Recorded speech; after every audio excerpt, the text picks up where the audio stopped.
So you started grime? Yeah, fuck it. Bushkin says the elements came from him. Stop. All this nonsense. Listen, big up everyone. Big up Bushkin, big up Wiley.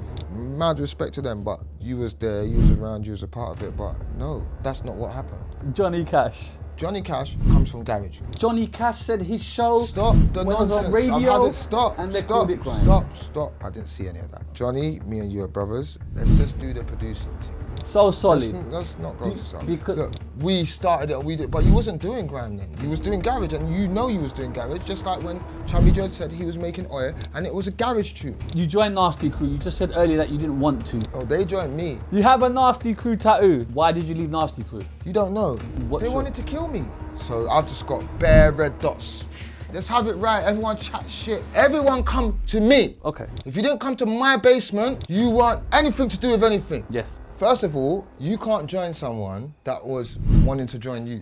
Do you join BBK or did BBK join you? Everyone who came to the basement joined me. I don't think Wiley was trying to make a grime song then. I honestly don't. Can I talk about Murkle Man? Absolute iconic tune. What was the full process behind that? Go slap that in the museum so they can see it. What got you in that mindset of doing Lord of the Mics? One good thing about Lord of the Mics is that we never announce a winner. It gets physical in your house. Ask them what happened, innit? You can even go on Twitter and see man apologising to me publicly. Do you get what I'm saying? Because if you don't send that apology, evaporation.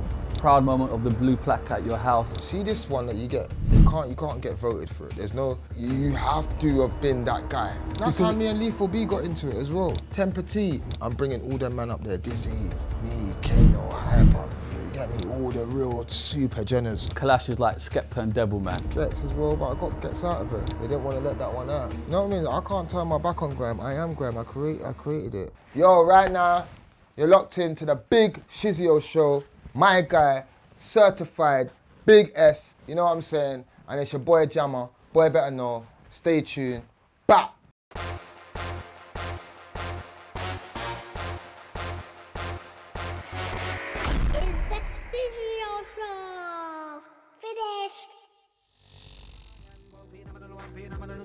Streetlife is the only life that we know. Ghetto life, down in the ghetto we born and grow.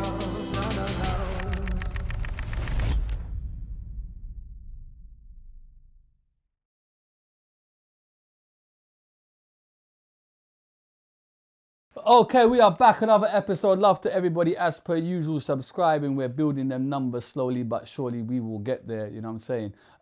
Real special guest in the building. No introduction. I swear to God, forefather foundation. What do you want to call this? One of the first steps of this house that we built out here. You get what I'm saying? He's so epic. I had to wear green today. Don't get it twisted. Man, like Jammer's in the building, bro. You good, yeah? How are you, sir? I'm amazing. Thank you so much. This is epic proportions. You haven't been too happy with certain things that have been said on this show, but we're going to get to that. So not happy that you've been ringing me at 8 in the morning. Yeah, I'm up 8 o'clock, bro. Are you up?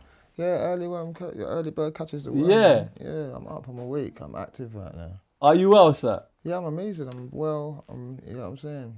Active, you get me, focused. Are we shouting out the lovely lady in the back? Or is that private? Sometimes you have to keep something. All right, you know all what I'm right. saying? Thank you very much for your help, you know what I mean, making this, you know what I'm saying. Another side note, do you know you've been in this room before? Yeah, I think you had a studio in there years ago. Yes, you see your name signed there in green, Murkle Man, Yeah. 2011. I was thinking, wow, my man's got a little dungeon basement vibe going on here. I learned from the best fella. Yeah, come on. That's you, bro. Come on, You come get on, me. come on. Massive career. I'm gonna try and go through it, bro. This is probably one of my hardest interviews because you've done so much. I was deep in it for the past couple of days. I'm like, bro, I think I need to you've done too much. But we're gonna try and go through this accordingly. So let's go from the start. Born and bred where, sir? Yeah, man, real Elstone, original Leytonstone. You get me? Waltham Forest. Big up all the Waltham Forest gang. You get what I'm saying? Yeah. You know, Waltham Forest College, Leytonstone School, you get me? That's my humble beginnings, you get me? For those that don't know, describe Leytonstone back in the day. Yeah, it's a war zone still. This is a war. It was a war zone. But it's still community, man. It was still good, still a lot of community. You get me? Cattle estate. Everyone grew up on the kind of estate, even if you didn't live on there. Right. You know, it was more of a everyone get together and just play music, play football, basketball. You get me? Chill. Just a community thing, man. The thing that's kind of missing now, you know what I'm saying? It's like everyone's just on their phones in their house. So after COVID, it's a bit, the society and the social kind of interactions are a bit I mad. think even prior to COVID, you know, kids are like just on this from Minecraft and them thing there, bro. Yeah, you get me? but definitely, Fortnite. but definitely more mad after COVID. But Yeah. but still, like, just like kind of thinking about how people used to like communicate and how they used to link up, and that's how the community was. You know what I'm saying? Yeah. Are you outside a lot as a kid? Yeah. I wasn't no street kid or nothing like that, but I used to go link my brothers after school. Yeah. You get me? Just be around the ends, innit? You know what I'm saying? Elstone. And then in school, are you learning? Are you a studious kid? I was trying to learn, but they were trying to make me feel like I'm dumb, innit? So Okay. I was trying to learn. I was trying to stand up and read, but if I weren't reading fast enough, they were trying to make me feel like I weren't reading or whatever. You get me? So my whole thing was I didn't really fit into their structure of how they wanted to do stuff. So then I just kind of was doing whatever I wanted to do, which then they most probably looked at as naughty or disruptive to the class. You know what I'm saying? Or Right. so I found myself. I went to like 5 schools. You went to 5 schools? Yeah. Is that because of behaviour or your parents are moving? What is that? No, so in the beginning, so early, that was like, I was kind of getting in conflict with a lot of my teachers. Right. But like, my receptionist at my school was Jonathan Ross's brother's wife. Her name was Miss Ross. Okay. But she always used to like, every time they just keep kicking me out, putting me in the office. Right. You get me? Making me like write lines and do all this nonsense. And then she kept on saying to me, yo, they're doing that to you because like you're different, innit? And she always used to chat to me. And then one day, like, they must have got like equipment, like a computer, innit? But you know they had the computer that they had on the wheels that they used to roll from class to class. And the TV on it. Yeah, so they had that in it, and then basically like, obviously when I've seen it, but I'm in the office, innit? So when they've got the thing, they've come in, I've seen it, innit? I'm like, like, what's that, a computer? Like, she's like, yeah. She's like, do you wanna basically look after the computers and be the person that takes them from class to class, a computer? Amstrad thing. Yeah, like it was Commodore. It was like Commodore.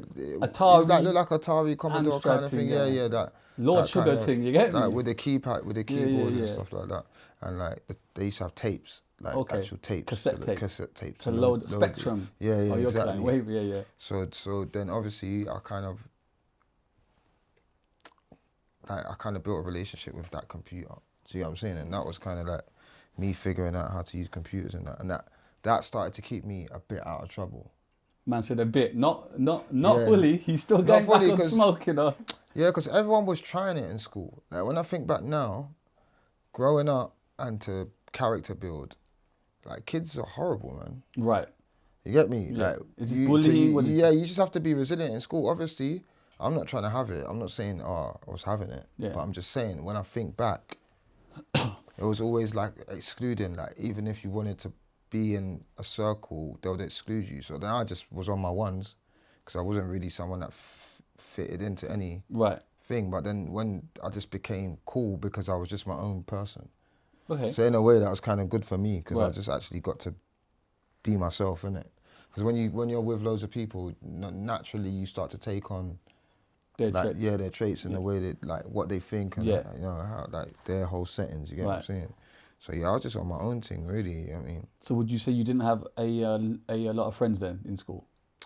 Nah, people used to like me, but they're not my friends. Just like no one's my friend now. Okay. One man soldier. Yeah, because like you think people are with you, bro, until you really get into life and realize what's really going on. You get me? And it's like it's not even a negative thing. It's actually a positive thing to people to actually know, to be aware, you know, who people are and what they're really trying to do. You know what I'm saying? Like, we're living in a country where everyone's in survival mode, bro. So if a man does something to you, he might not even want to do that to you. You get what I'm saying? But survival mode. You get me? Are you super cautious then as to who you let in your circumference then?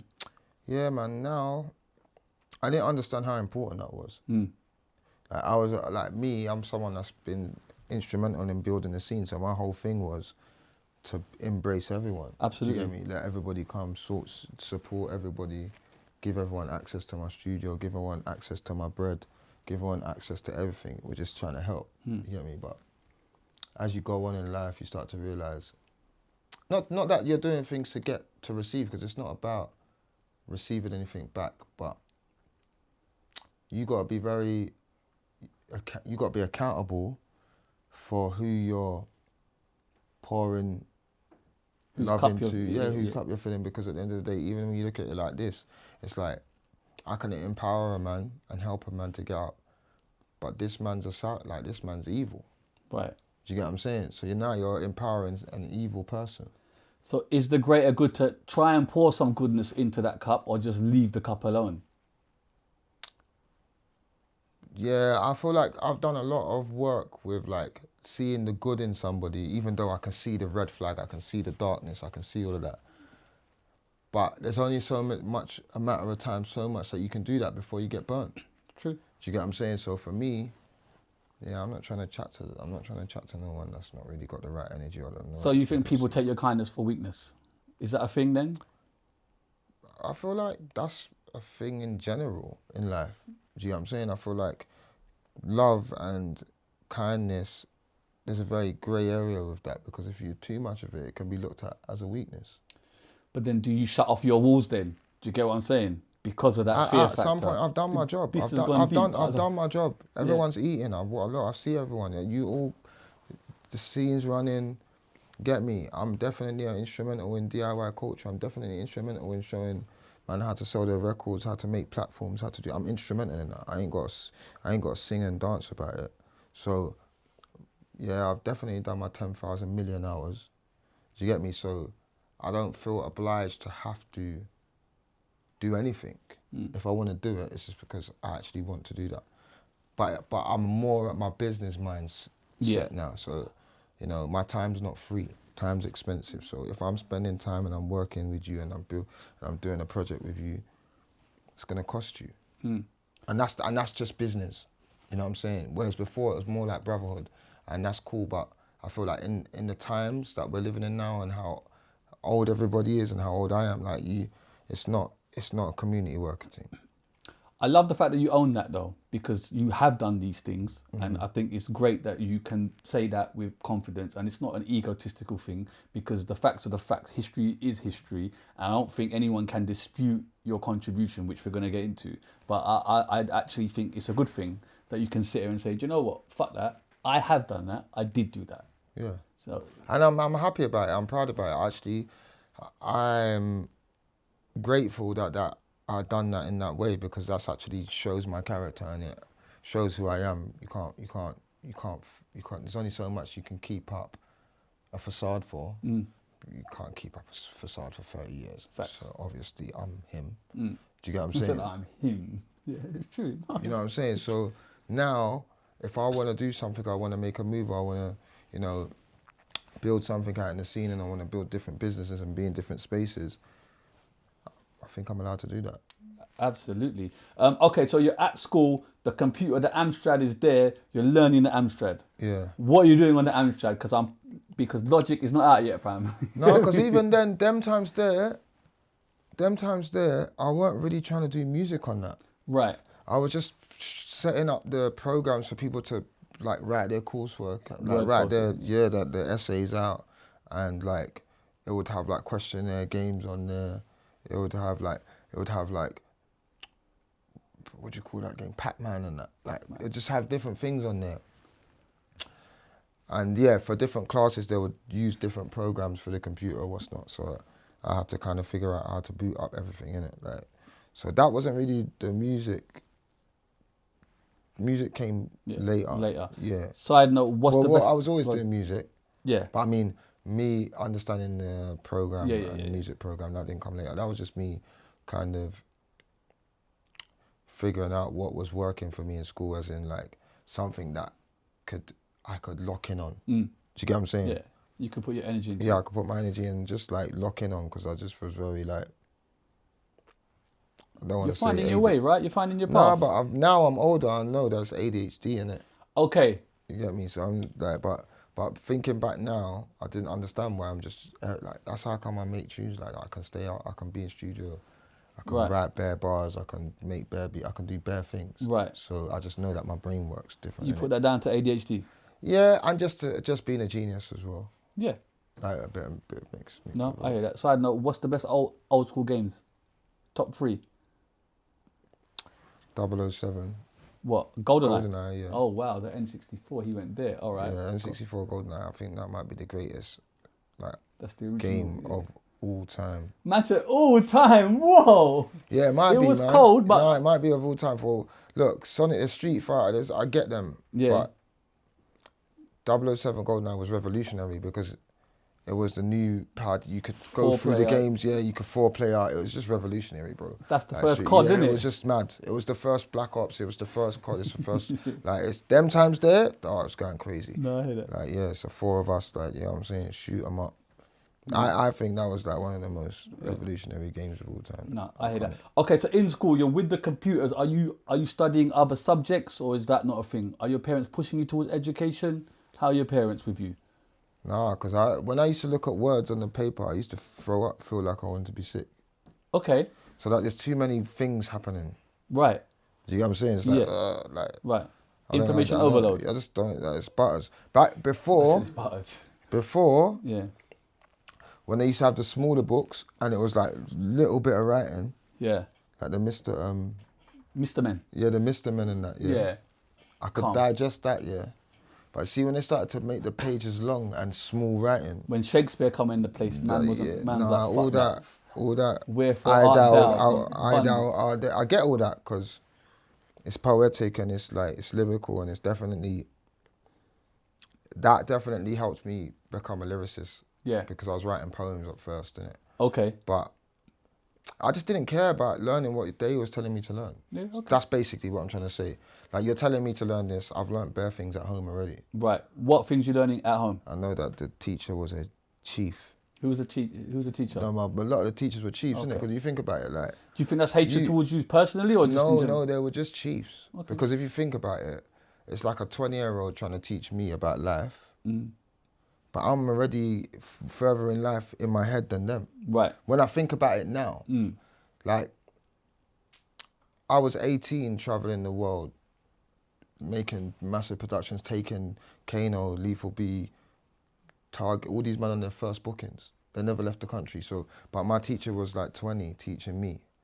So in my head, when I think back now, that was just because the way they used to treat you in school, innit? The way that teachers were, but especially back then, I don't know if you can get away with this stuff now. I know what you mean. You get me? You can't get away with some of this stuff now, but the way they used to just angle, man, in school, you wouldn't have had a great chance to learn anyway. Do you know what I'm saying? Not my school anyway. Do you know what I mean? So I didn't really get off to a great start in school. It was just always problematic, like, and I think that happened to me later in life as well. It's like I feel like sometimes I'm misunderstood. Right. Do you get what I'm saying? Totally. Like, I feel like you know me long enough to know that, you get me? Yeah. You know me, so you know, like, oh, right, you might have Jam did do it, but you know, like, right, that's, you get what I'm saying? So I just think it was more of a misunderstanding when it comes to, like, the teachers teaching me. And I don't mean to say, oh, the teachers are chief. I'm just being humorous with it, innit? But I'm saying the teachers were not, they were very, they wasn't very understanding. They wasn't very individual. They didn't really care about figuring out each student's personalities, stuff like that. They just wanted to fit everybody into this one box, and everybody must follow this box, so everyone can go to a 9 to 5 and everyone can work for someone else to get someone else rich so they can die. Did you feel to do a roots maneuver and go back to the school in the Lambo and say, witness the fitness, motherfuckers? I don't need to go back there in a Lambo. I'll go back there in Plimsolls. Plimsolls? Come on, I'm joking. Yeah, no, but I know what you mean. You know what I'm saying. Yeah, they like, because you got to remember, right, like, even my school, they asked me to come back and do a talk for the kids. But imagine, when And I talked about my friend Lisa Akali. She was in the class with me. She used to sit next to me. We went back together. Yeah. And when I used to get kicked out of school, they used to send a letter and it used to say Wolfen Forest at the top of it, and it used to say you are suspended or you are expelled or whatever. Right. But when I got the blue plaque to put on the house, I'm getting to that. Yeah, yeah. it's the same letterhead. Mad. So you went from kicking me out to trying to kick me back in. Yeah. So I don't know. No. Yeah. So biggest facts is kicking, and the plaque is fucking unbelievable. I'm gonna dedicate our whole time to that. I promise you, bro. You get what I'm saying? All right, but in school, you don't have a plan on what you want to be when you're older. Who does? Some people do. Nah, man. That's not their plan. Someone told them that. Okay. Like, when you're young and you're growing up, you're figuring it out. Yeah. Nobody's born with this. Like even me. Yeah. Like when I think back now, I was subconsciously doing a plan. But I didn't say, oh yeah, I'm gonna be, you get what I'm saying? Yeah, I was subconsciously, I was around music, I grew up, my dad had a band, I was around music my whole life, I was playing music from young, I was collecting vinyls from young. Yeah. So I loved music anyway. I didn't know music could be a whole career business. Like, Right. I didn't think of it like that. But I was just doing that anyway. But I think more so when I think, not primary school, secondary school, I was then started to develop my brethren's project named DM, Dreadman, you know Dreadman from the ends, Raznal's brother, them and there. I was writing lyrics for him in secondary school. I used to set up like the equipment for like assembly and all that type of stuff. So I was just doing that naturally, not in my head thinking, oh yeah, I'm gonna be this guy. Right. You get what I'm saying? But I was innately doing that. Gaining it was innate to me to do that. You know? Let's talk about the kind of musical influence from home. How kind of young are you? Is it just from early? There's an influence in your house? Yeah, like just from like, my mum even just always tells me a story. My mum used to put headphones on her belly and play me my dad's tunes through the belly. Innit? Love that. So from young, like I always think about like, because I got pictures from when I'm like 3, 2. My dad used to have them hi-fi stacks, you know them all built up, and it's got the EQs in it. I was dropping the bass out and all that from 2 years old, like dropping the bass out. Okay. Tops, drop the sub, drop the tops, late the subs. On around. the little thing? Yeah. Mental. From like 2. That's crazy. So, I don't know, man. Like you said, I wouldn't sit here and be like, yeah, man, I knew I was gonna last. Like, I'm not gonna gas it. But when I look at the timeline, I was doing it anyway, so I must have knew. Right. Do you know what I'm saying? And your dad's in a band. What type of music is that? They're playing reggae, innit? Right. Like reggae, dub, like ska. Yeah. It's like raspan. Is he in a sound system or is it just? They had a sound system as well. Right. Demolition Sound was the original sound. Yeah. The band was raspan. Then they went on to have African Crown, which was later, which was like Kickstart. Right. Spectre Melody. My dad. A couple other man was around, you get me? But they're the main man, and even Kevin and Alvin, you get me? Are you kind of going out? We got the Love Shock man them as well, you get me? Are you going out to these shows? Are you kind of witnessing? Yeah, of course. I was there like from young, innit? So first of all, they used to have that family yard, like, you know, like you go to the like your auntie's having a dance, yeah, but your auntie's birthday, but they've carried in the speakers are bigger than they're bigger than the yard. Yeah. So the whole front room is one wall is 18-inch scoops. You know scoops? Is that where it goes in? Yeah. So there's scoops and so it's 18-inch like this, and it's got the scoop at the bottom. But they line them across the whole back wall of the front, and they're just rassing out the whole block. You get me? So and from young, innit? So them times I'll carry the wires, help them with the wires, and help them set up. Right. And then as like, because I was so sick in the yard, they used to see me playing tunes in the yard. By the time I got like to 9, 10, they let me play on the sound in public. Okay.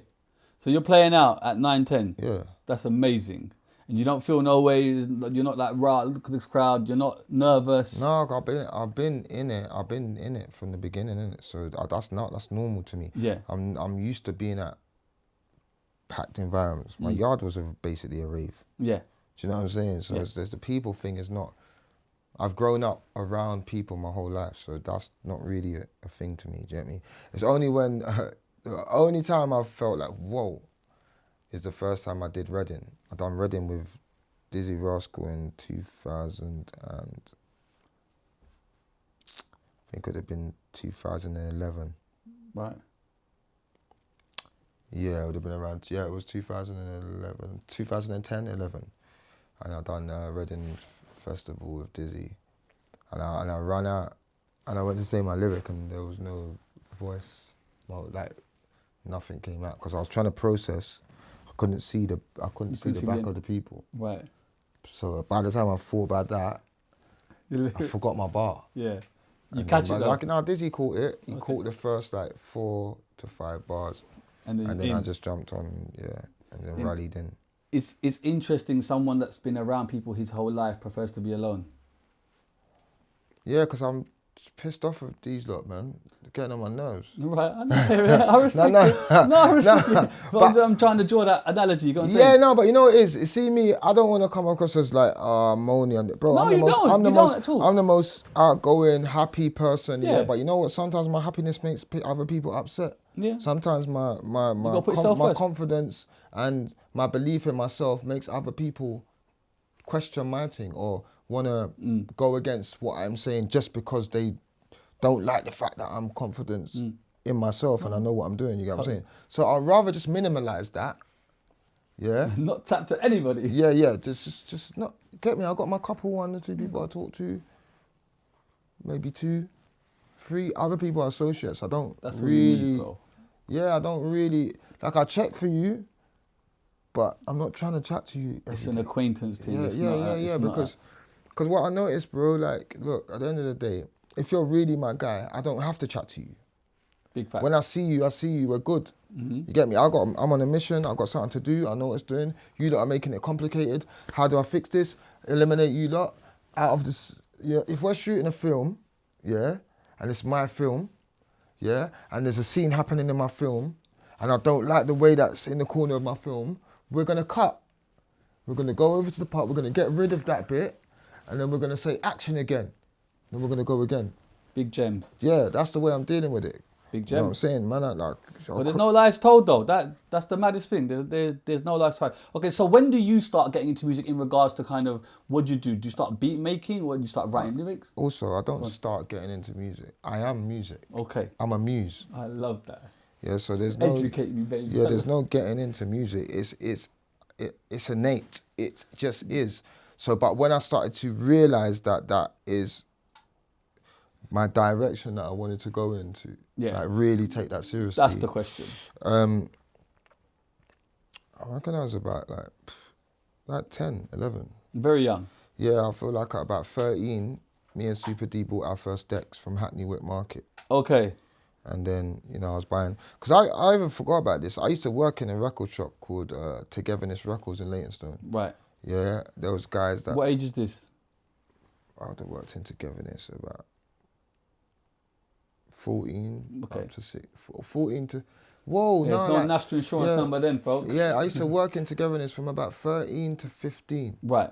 Super young. How are Yeah. you working in a record shop at 13, bruv?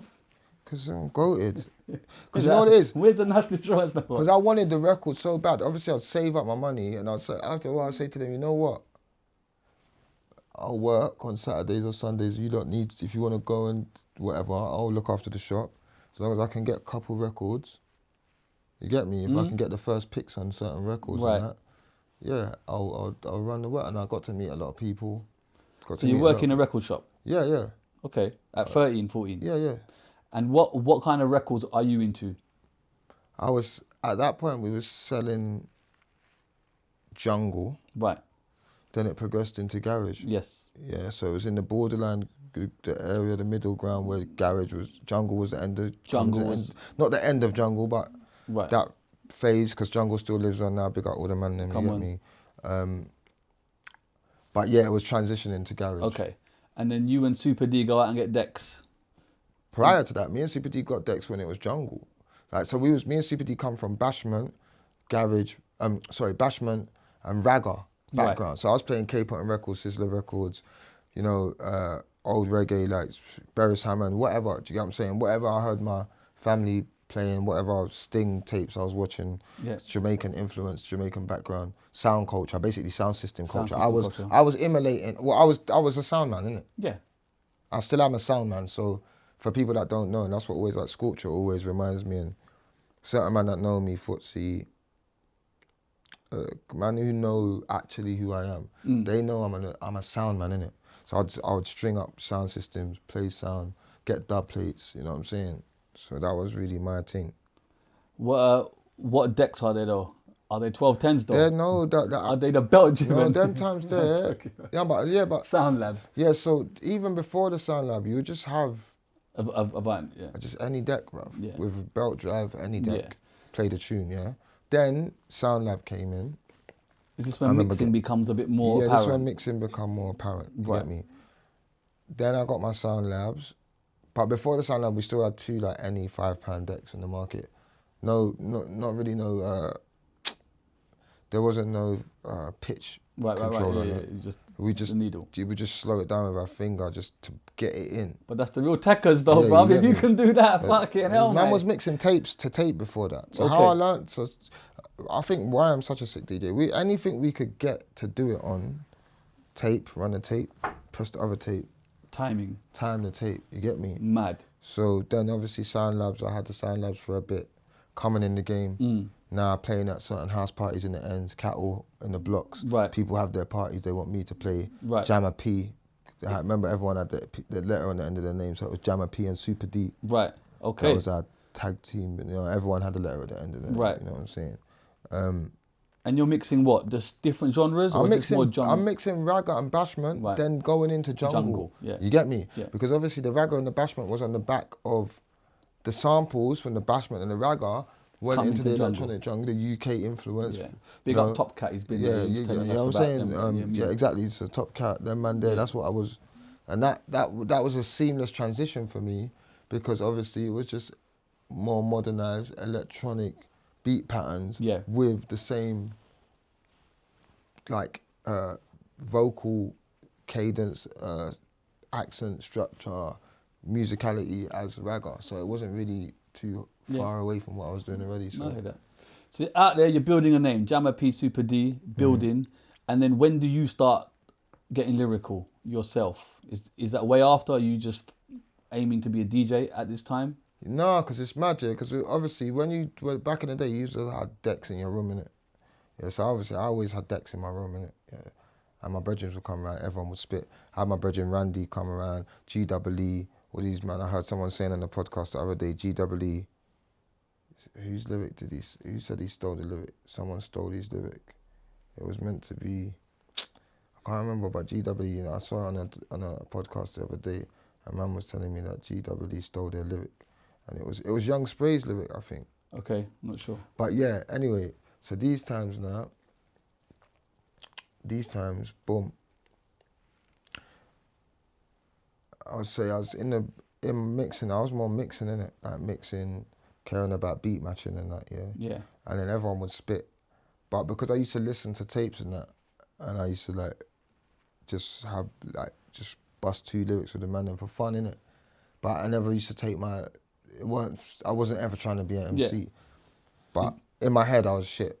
Is this jungle? Is this garage? This is Bashman, jungle, right, everything. Yeah. But I would like emulate, I would like listen, like remix other people's lyrics. Yeah. I might, you know what I'm saying, spit just some bars that I heard on a tape or something. But just for bouncing it, but I always thought I was shit.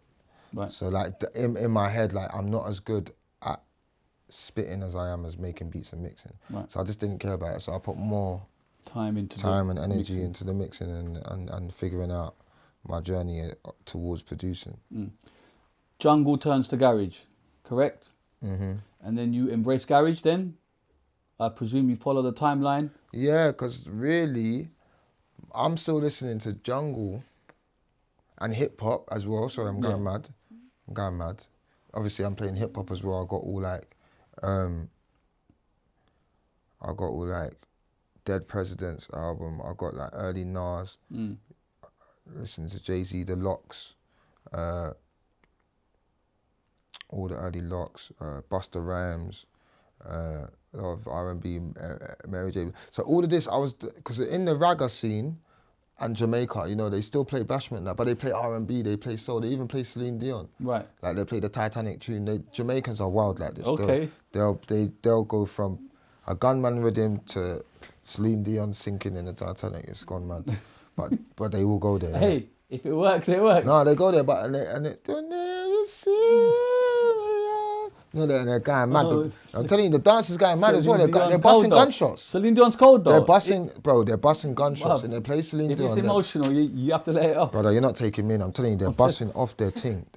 Like, I'll get you tapes. I'll show you tapes. They'll be in the dance. They're playing. They're busting their strap. Right. Like, this is real life. Yeah. So the culture's different, innit? So all music was accepted, innit? It's like, especially Jamaicans, they're like the most welcoming people on basically planet Earth. But yeah, so they would cover all like the diasporas. Do you know what I'm saying? Yeah. So Are you going back home as well and kind of checking the scene there, or is it mainly here? no, I went to Jamaica a couple of times, but I'm not gonna start acting like I was there bare times. I went there when I was 4. I was there for 4 months. I went to school there.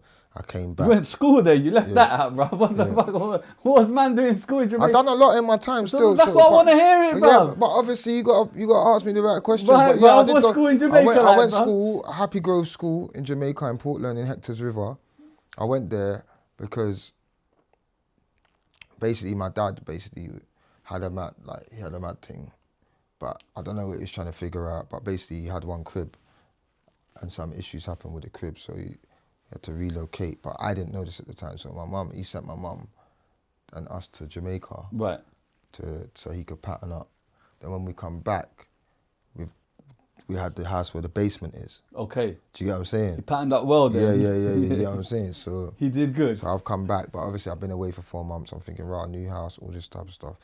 And then when I went to school, obviously because I'm speaking Patois now, they don't understand what I'm saying in school, so they put me back a year, which kind of fucked me up. Oh, really? Yeah, so Okay. that's why I think that's partly to do with why I was frustrated and Right. whatever, because I'm in the school too long now. Like, I'm just trying to drag this out. I don't even like school. You get me? So, but yeah, so I've gone there, I've gone to Jamaica, I've come back. But anyway, back to what, like, I kind of leaned towards garage when I heard my sister playing Cold Tough Enough Brown. I think it was Cold Tough Matt Enough. Jam Lamont. Man, these men are late. They're not even. Oh, swear. Okay. Like, okay. oh, big up Matt Jam and all that, but I'm talking about. No, but like, Tough Jam was a thing, no, wasn't there it? was, yeah, but that's after I came in the game like Charlie Brown, Yeah. Charlie R.I.P. Brown, yeah, like there was another DJ as well, man. He's iconic, man. I forget his name, but he's around the same time as them, man. And my sister used to have their tapes. You get me? Right. And she used to play it, but I used to think, what's this funny man music like? Obviously, to me, that's like, I don't know what that is, innit? Yeah. Like, I'm listening to bo bo bo bo. It's like I'm listening to some gunman rhythms, innit? Like that's what jungle was. It was like yardie, drug, gun, underground, British, yardie, Jamaican gun culture. Yeah. That's basically what that was, innit? Yeah. So that's what I'm listening to, and obviously the Jamaican stuff. That's all still a lot to do with like street culture. Do you get what I'm saying? Totally. So then they're coming in with all these funny looking shirts with love hearts on it and Moschino, all come this. on. And I'm thinking, why go on for these lot? That these lot are moving a bit sus. You get me? So I didn't understand it at the time. It was too happy. Like it felt too happy for me. I just didn't get it, bro. I'm not gonna lie. So I'm still doing my thing. I'm still on the jungle thing. I'm still doing whatever, boom, boom, boom. And I kept hearing them play this garage stuff. And I think at one point we went to like a house party or something, and then I heard people playing garage, and I was like, I kind of saw how people was dancing to it, and it was happy, and I was like, wow, you know what? I kind of like this vibe, innit? I kind of like it. You know what I mean? Then I started to teeth my sister's tapes. Okay. Listen to them. Yeah, and just like tune into radio. Then I heard Heartless Crew. Blew my mind. Then from there, I feel like that was it. I was like, I started to collect garage. Right. because I was collecting garage anyway. Like I was in the record shop, innit? So, and then I went from that record shop. I've only ever had one job, which was in Essential Direct. It was a distribution company. It distributed Dilemma, So Solid. Right. Oh No, That's the Word. Dynamite, Boo. So what my job was was to collect the stock in it. When the vinyls came in, I collected them. So, yeah, like, I kind of learned a lot from that. So coming out of that, leaving the record shop, obviously school, didn't really get the best grades. Figuring out, oh my God, am I gonna have to fucking rob a post office or something? Like, I'm trying to figure it out. Because obviously, in times there, I was doing a little bit, you get me, on the other side, you get me? I never ever sold any like A classes or nothing like that, you get me? I used to just, you get me, just hustle a little bit, you get me? I hear you. Right, so you're playing garage. What are the best garage tunes for you? It can't be a best garage tune. The greatest garage tune of all time is Gabrielle. You get me? Gabrielle's just the greatest garage song of all time. But I was playing songs like, I had like I Don't Smoke the Reefer, like remix dub plate cuts. Like, remember Sarah Lockhart? Yeah. Sarah Lockhart, who now was one of the co-founders in Rinse FM, sorry, but she joined later on. But she done Bingo Records, she done Forward, she created all of this stuff, right? She was, when I went there and I was 16, she was there as a salesperson. Right. So I was a stocks person, she was a salesperson, but she already had been in it before. So she was kind of like giving me gems, and she was a bit older than me. And then she would have like Zinc tunes 138 track on test press, like on dub, like before it even get pressed up to go in the shop. She'll give me them. So in the ends, I was a savage. I had all the everything. Don't play with, you don't want to play a set with me. I'll get you out of it in seconds. So like now, so my record collection is very vast, and it's like, it's got a lot of very serious pieces in there. But yeah, it's because I was working at Essential Direct, and I obviously worked at the record shop prior to that, you know, test press culture. I was getting a lot of stuff that never even got pressed after. You know, they bring in to test press, they put up, they test them out. If not a lot of people are pre-ordering, they don't ever press it. So I've just got that record, it's mine. Like, you know what I'm saying? So I got a lot of that. So going into like distribution and then going into the distribution company and learning a lot from Sarah. Then obviously now and I'm actually going on radio now. Right. You get me? What as a DJ, station you going? I was going on Magic. Not Magic, I'm going Miss. What's it called? I think it was like Magic, but it was like a hood one. It was called Flavor FM. Flavor, yeah. Yeah, Flavor FM. My memory's not so good for Same name though, Jammer P. You're called Jammer P, yeah. Yeah, but I was going on Flavor, and I remember we had some crew called 187 Crew. It was me, D-Double, Ebony J, and Leon B. So that was before. So me and D-Double, obviously, D-Double used to come to my yard, innit, and just mix back to back with me. And actually, we used to go to like raves on the hood. And like, I remember when like Network, you know, like Network and African Devils and all that, like they're all the man, like Newham, from that Newham area, like, you get me, these man was haunted them times, they were just on crud. But they used to have raves, and they used to all just have these Versace V2 jackets. There'll be like 50 of them, you get me? But we used to go to their bit, innit, like, we used to DJ, do you get me? And I never forget one time I went there and I see D-Double, and he had these records, and he was like, oh, can you mix for me? So he can MC. So I mixed, and then he was spitting on the mic and that. And then we just started to build a good relationship, ended up mixing, and then ended up starting 187 Crew after. And then 187 Crew had like a kind of a short span, because basically Marcus Nasty came to Flavor, saw us, and obviously he heard about my record box as well, because obviously I was getting all the presses from whatever they. And he knew that, I think he knew I produced as well, and then D-Double, and then they kind of wanted us to join Nasty Crew in it. Right. But I didn't want to join Nasty Crew in it. Okay. Like, why not? Because, first of all, them times there, I just heard these men on a mad thing, innit? Right. I'm just a youth that, I'm from the trenches, I know everyone, I get it, but I'm not on that. I'm just trying to get to where's the good part? I'm trying to get to the good part. In Yeah. my head, there's a good part to this. Like, Right.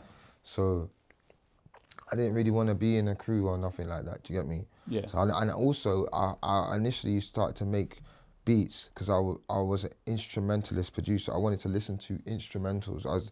There's like this. I feel like it's even a bit lost now. Right. Do you know what I mean? Like just listening to a beat. Right. You don't have to have no one saying nothing on it. It don't need to be a million words. It doesn't need to be all this stuff.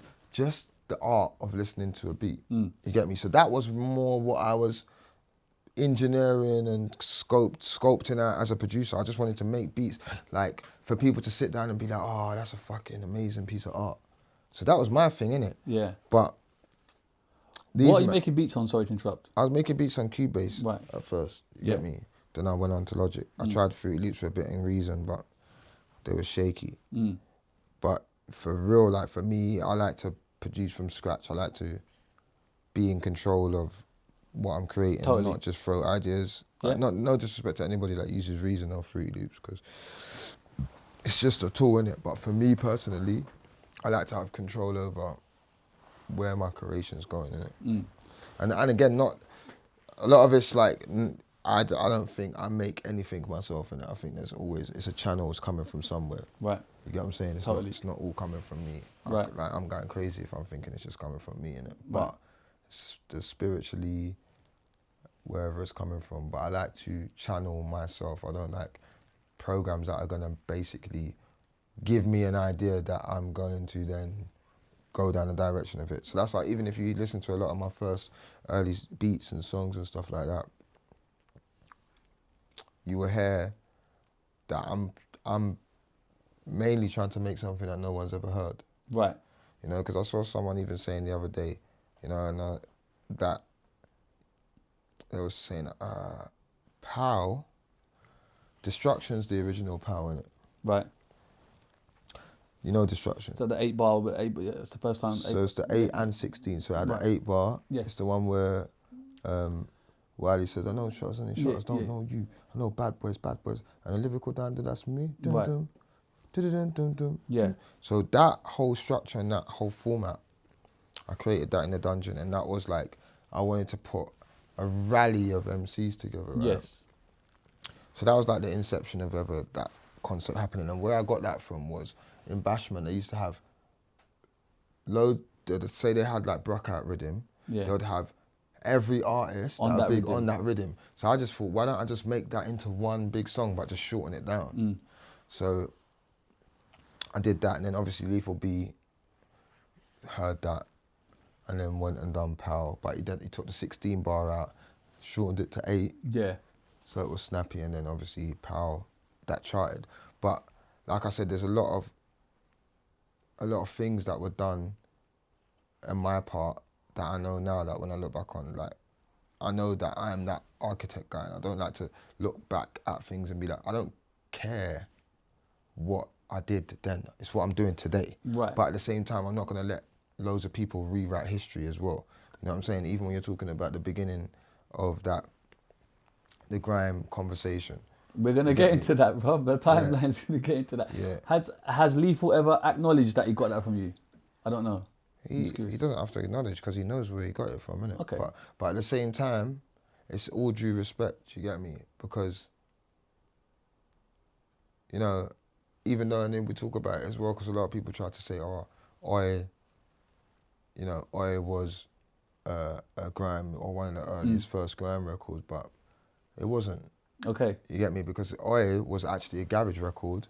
Chubby Judd he'll tell you himself, he was trying to make a garage record. Right. This is when it was garage, when Maxwell D had Serious and it was big, and Maxwell was trying to draw for Dem Man there. Even Wiley was still in garage. Yes. You get what I'm saying? So from my understanding, everyone came from jungle, then garage. Like that's where it was. Everyone was spitting. Yeah, but Dem Man already blew in garage. Yes. Do you get what I'm saying? Right. I was still in the underground. I never really broke through in garage. It's like, by the time I got to the door of garage, there's like, we don't want any more you niggas in here. Right. You get what I'm saying? So it was like, there was a... But when you get to garage, is that as a producer, as a DJ, as is that a rapper? as a DJ and a producer. Right. You get me? But producing minimal, like not bare, I just had like, but I was really trying to, my entry point was as a DJ. Right. But I never really got a big garage booking until when we started going Sidewinder, but I was booked in the second room as the only grime act. Right. You know, and these man, Wiley was on the main stage. It was me, second room. Okay. Kano even came a little bit after, but he was still with us. But it's like me, D-Double, Hyper, Storming, doing grime in the second room. Well, these man were doing garage in the main room. I hear that. Do you understand what I'm saying? When you're making beats, what beats are they? Are they grime beats then? I don't know. People call it grime now, innit? But I've never called it anything. It's just nang. You get me? So, so you bring back the word nang. Yeah, I'm just trying to make something nang. Right. So I'm making beats. Yes, it's called grime now, but at that time, that was my version of trying to make a garage song. But I couldn't figure it out because the man weren't really trying to show me what things to use. Right. So I just ended up making my own thing that sounded like this. Right. But what's mad about it is that if you look back and you go on the timeline and you look into sets, you'll see all these early grime crews spitting over garage beats, the more instrumental garage ones. Yes. Like Wookie Storm, it's 1999, boom, boom, boom, boom. Buddha Finger, all these instrumental driven, little bit more bass heavy garage records. Yes. D-Double would be spitting over. Yes. Certain man will be spitting over, Dizzee Rascal, all that on the sets, right? So when I was trying to make music to play on the sets, I just didn't know how to make garage properly. Right. I made a couple good garage songs, like that Aladdin one that Fresh put up the other day, and I made a few other bits and bobs. But initially, I just started to make this new sound, what I didn't know what it was called, and then that's when I made Army, you know what I'm saying, and it just popped off from there. So you're trying to make garage, but you accidentally make grime. Can I say that? Yeah. Okay. Yeah. Because people have sat here and they use this term garage got darker. They say it themselves. They say that it got darker. I don't know what that means. The sound, the MCing, I don't know. Nah. I've had people sit here and say basically there was no gaps for the MCs, so they had to make. No, they're chatting shit. Okay. Look, listen, I'm not trying to say I'm the garage expert, yeah. Yeah. All I'm saying though, what I know about it, and I know a lot of people in the industry, and I know a lot of producers, right? All right, cool. There might have not been. I don't even think that's even a real thing. I don't know about that. What I do know is Zinc and Wookie was in war to make the darkest rhythm, innit? Right. Yeah, because Wookie made, don't quote me on what one came first, but Wookie made Storm. Boom, boom, boom, boom, boom, boom, boom, boom, boom. Right. Then Zinc made 138 track. They was going at it, but then if you dig deeper than that, there's guys like LB, Oris J, all these men were making the songs that you're hearing forward. Let's actually have it right. These men were making dubstep first. Okay. You get me? That's what forwards music was, like Sarah Lockhart and the forward movement. It wasn't even called dubstep. Dubstep, grime, LB, Jammer, like all these men really, it was all one family, innit? Then you got these people come in and they try to call that one thing and then this the other thing, and then it all spreads apart. But if you look at dubstep, me and Skepta was the only people that was allowed to spit in forward. It was all Scream, Benga, Mala, Koki, all these mans, instrumental, Plastician, Hatcher, all these man playing their rhythms, which were instrumental rhythms, what I told you. Man didn't really want to hear no one chatting on it. They was like me, that's what I was on. But because they liked us, as people, they let me and Skep spit there. Right. You get me? And then that's how we blew out Request Line. Do, do, do, do, do. All them songs, you get what I'm saying? Because we were just in there every week spitting on it because it was like our home. You get me? Right. So when people are saying all this like deliberate stuff, like I don't really feel like it was that. I just feel like people was connecting with each other. People was making music. Yeah, a man might have made that beat and he might have felt some type of way, like when Wookie made that, and Zinc might have made that back. But on the darker, lower subplay, there was Dilemma, So Solid, that made Dilemma, right? Then there's other records that were made, you know? Even Wiley Know that to me, that's a garage record. Okay. But it's got that dark sounds in it. But it's garage.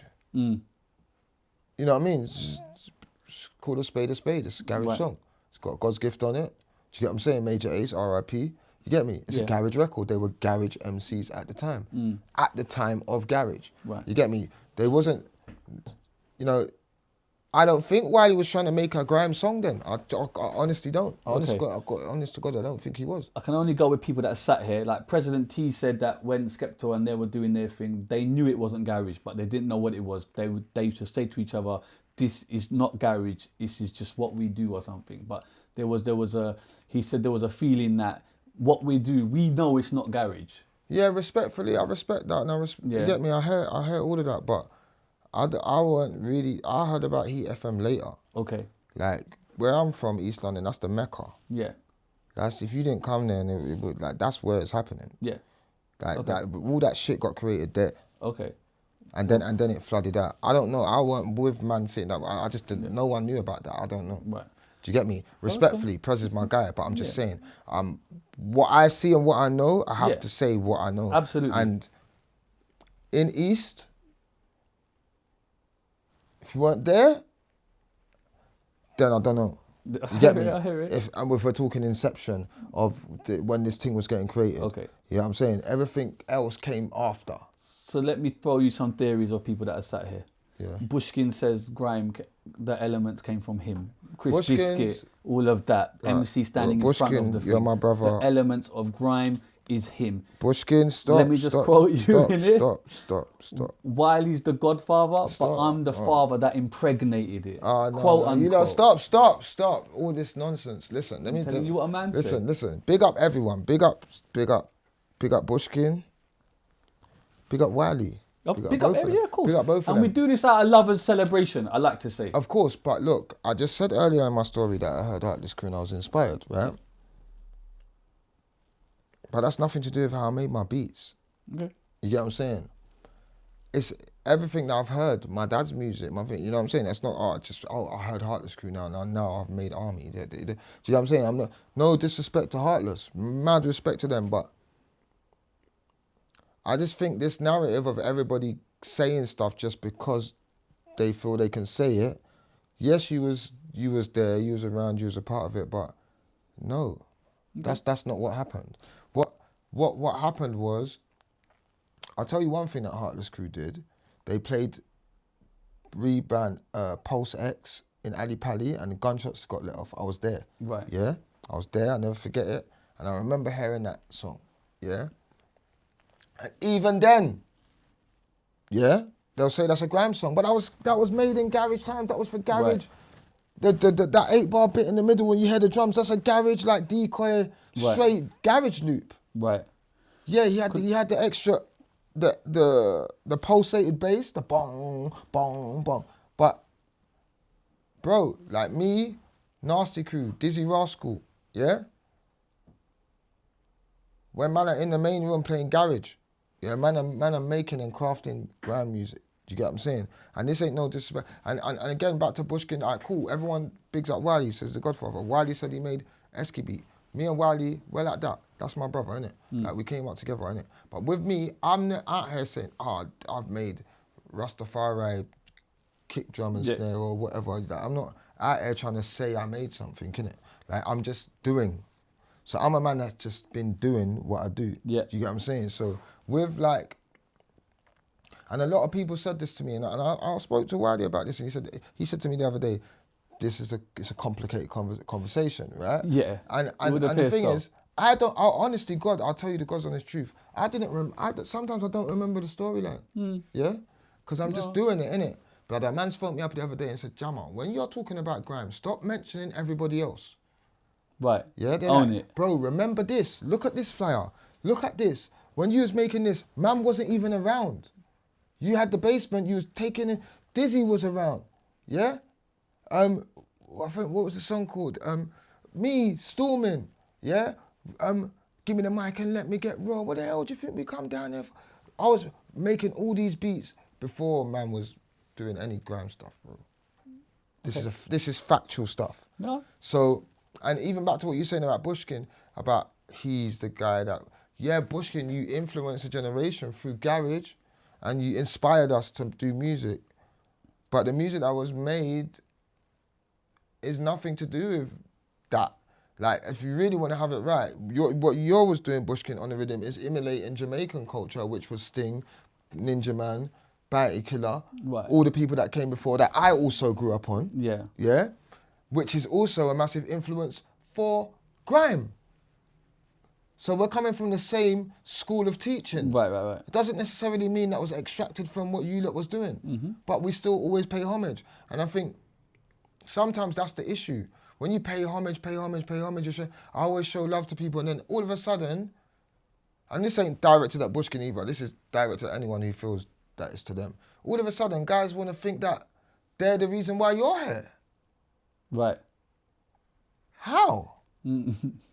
Like, do you get what I'm saying? So it's like, cool, I get it, but it's like, let's just have this right. Go and do your timeline. Go really look up when songs are released. Go and look at who's really sculpting sound, who was really bringing any of these sounds or beats that sounded like this first. Okay. Not all this all this hype grime. I'm talking really well put together, constructed songs. Take You Out, Good You Know, Destruction, Army, Birds in the Sky. Do you want me to carry on? No, I hear it. That's what I'm saying. I'm just gonna go through the theories though. So that's North London crossed out. Let's go south, yeah? So Solid. Let's not go to south. Because Look, no, we have to cross these out. all right, we'll go there if we have to. Go on. Let's So just quickly Solid. Let's visit. Dilemma, Rap This. Yeah. Do you put any of that to any interpretation of the beginnings of grime? No. Okay. That's it. That's garage. Okay. Look. Rap This?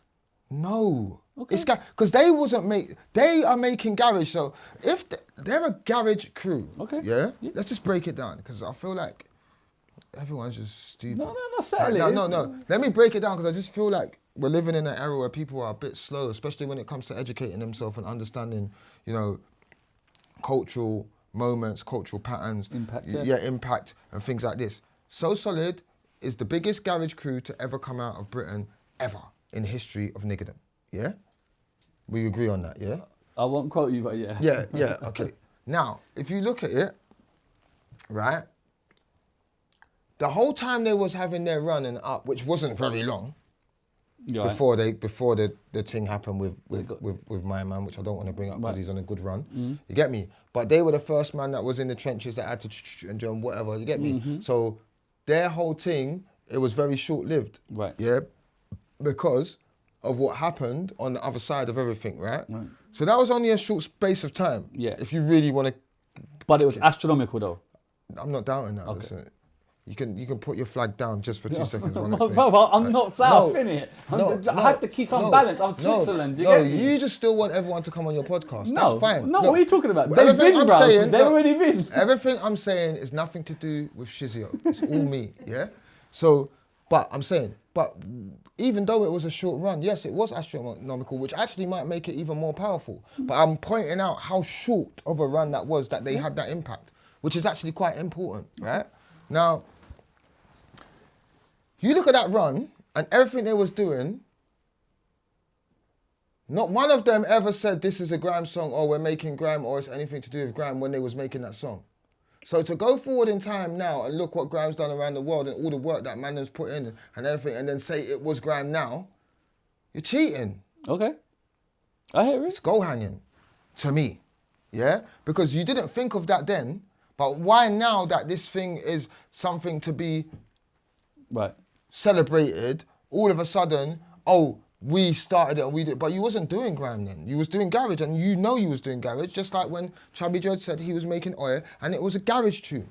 Okay. When Oi went into the charts on Top of the Pops and Lethal B was doing all that, that was in the era of garage. If you look at all the garage hit mixtapes and all of that, Oi was on there. Right. So, to me, the timeline is showing me their garage songs. Okay. So, can we happily put that back over there with garage Put that now? over there? Okay, cool. Okay, that's South London. That out of the man. way, yeah? That's South All right, London. cool. man. Now, Where else you going? I'm going to go to West. You're going to West, yeah? All right, cool. Let's Certain go. man has been a Johnny Cash. I heard that. He said that the sub-low sound, he's saying that was basic. Another man that's trying to say what his sound is.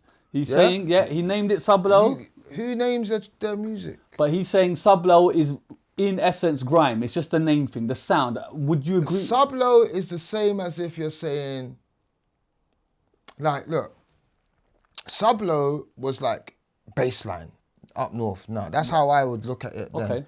It wasn't necessarily like for a man to spit on. Okay. For Grime to work, for Grime to work, it's an instrumental driven music that MCs could spit on in easily. Right. He says he did spit on his track, Sublo. I'm just... He spat. Yeah, Johnny Cash spat. Look, Johnny, me and you are brothers. Let's just do the producing thing. Right.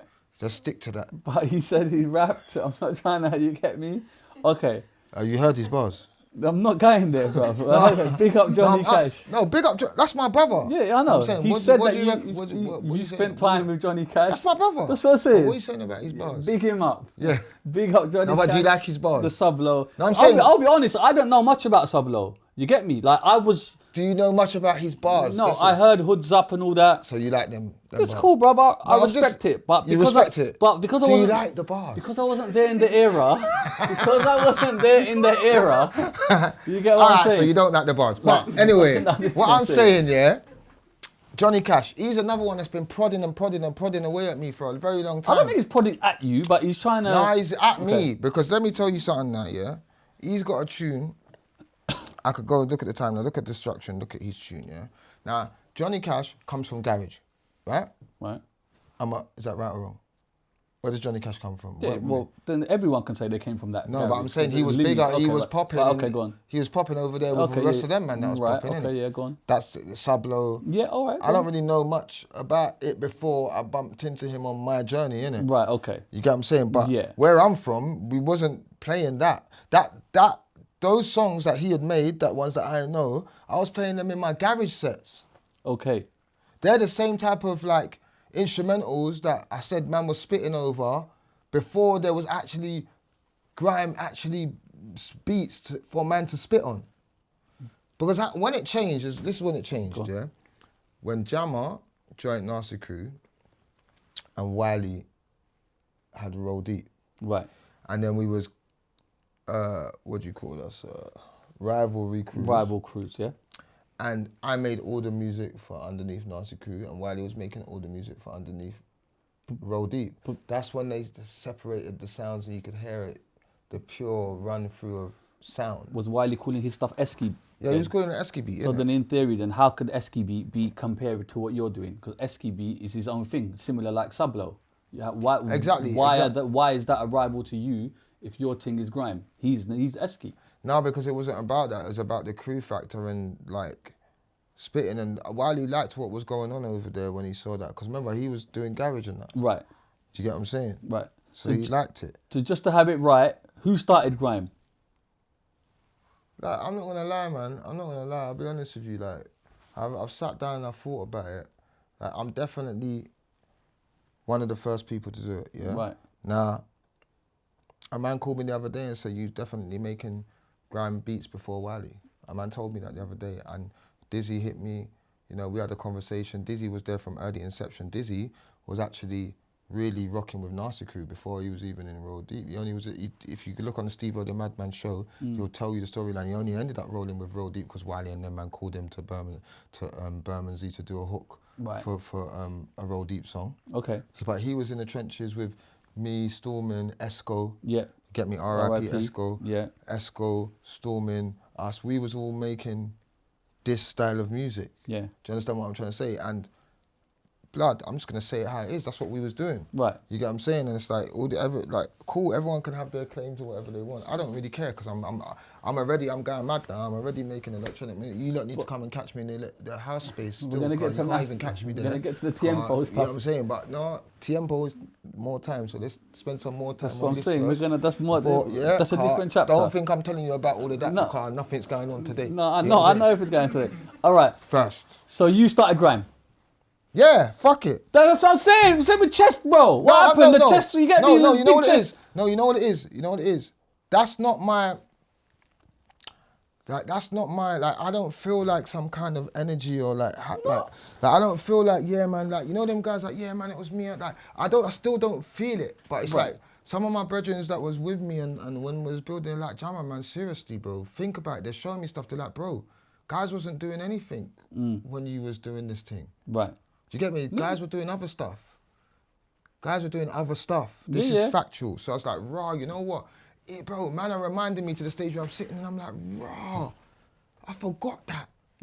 Because I'm not, bro, I'm a man that's trying to get busy now. Totally. I'm trying to leave here now and do something else. Okay. Like, you get what I'm saying? Not Like, yet, obviously, we got people not yet, but I'm just saying that my brain's already, over there. I hear it. It's already leaving, but I'm here. Just you hold get tight a me? minute. All right. What about the name Grime? Where does that first come from? Who originated it? Who stamped it? Again, I've got theories.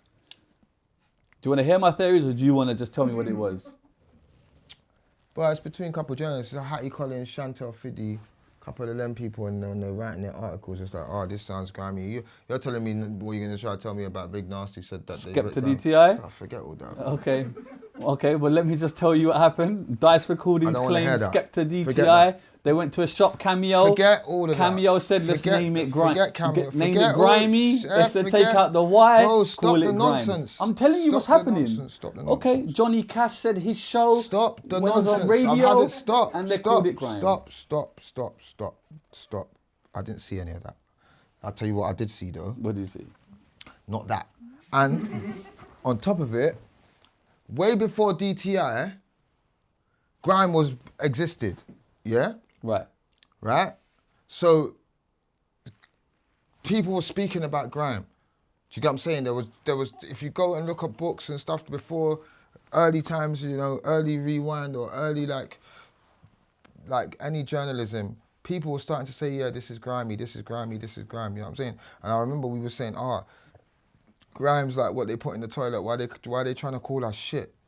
Right. Do you get what I'm saying? Why they trying to refer to us as dirty? Do you get what I'm saying? This is the press, the journalists. Yeah, right? this is press.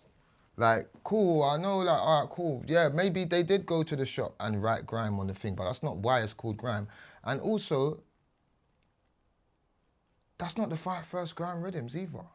So it doesn't matter. How can that be why it's called Grime? Like, nah, bro, that's just not it. Okay. That's not it. Big up Big Nasty as well, though. Big up Dice Recordings as well. I'm not saying that, but I'm just saying, bro, I'm a guy that was definitely there. I'm definitely saw everything. I definitely know what was going on.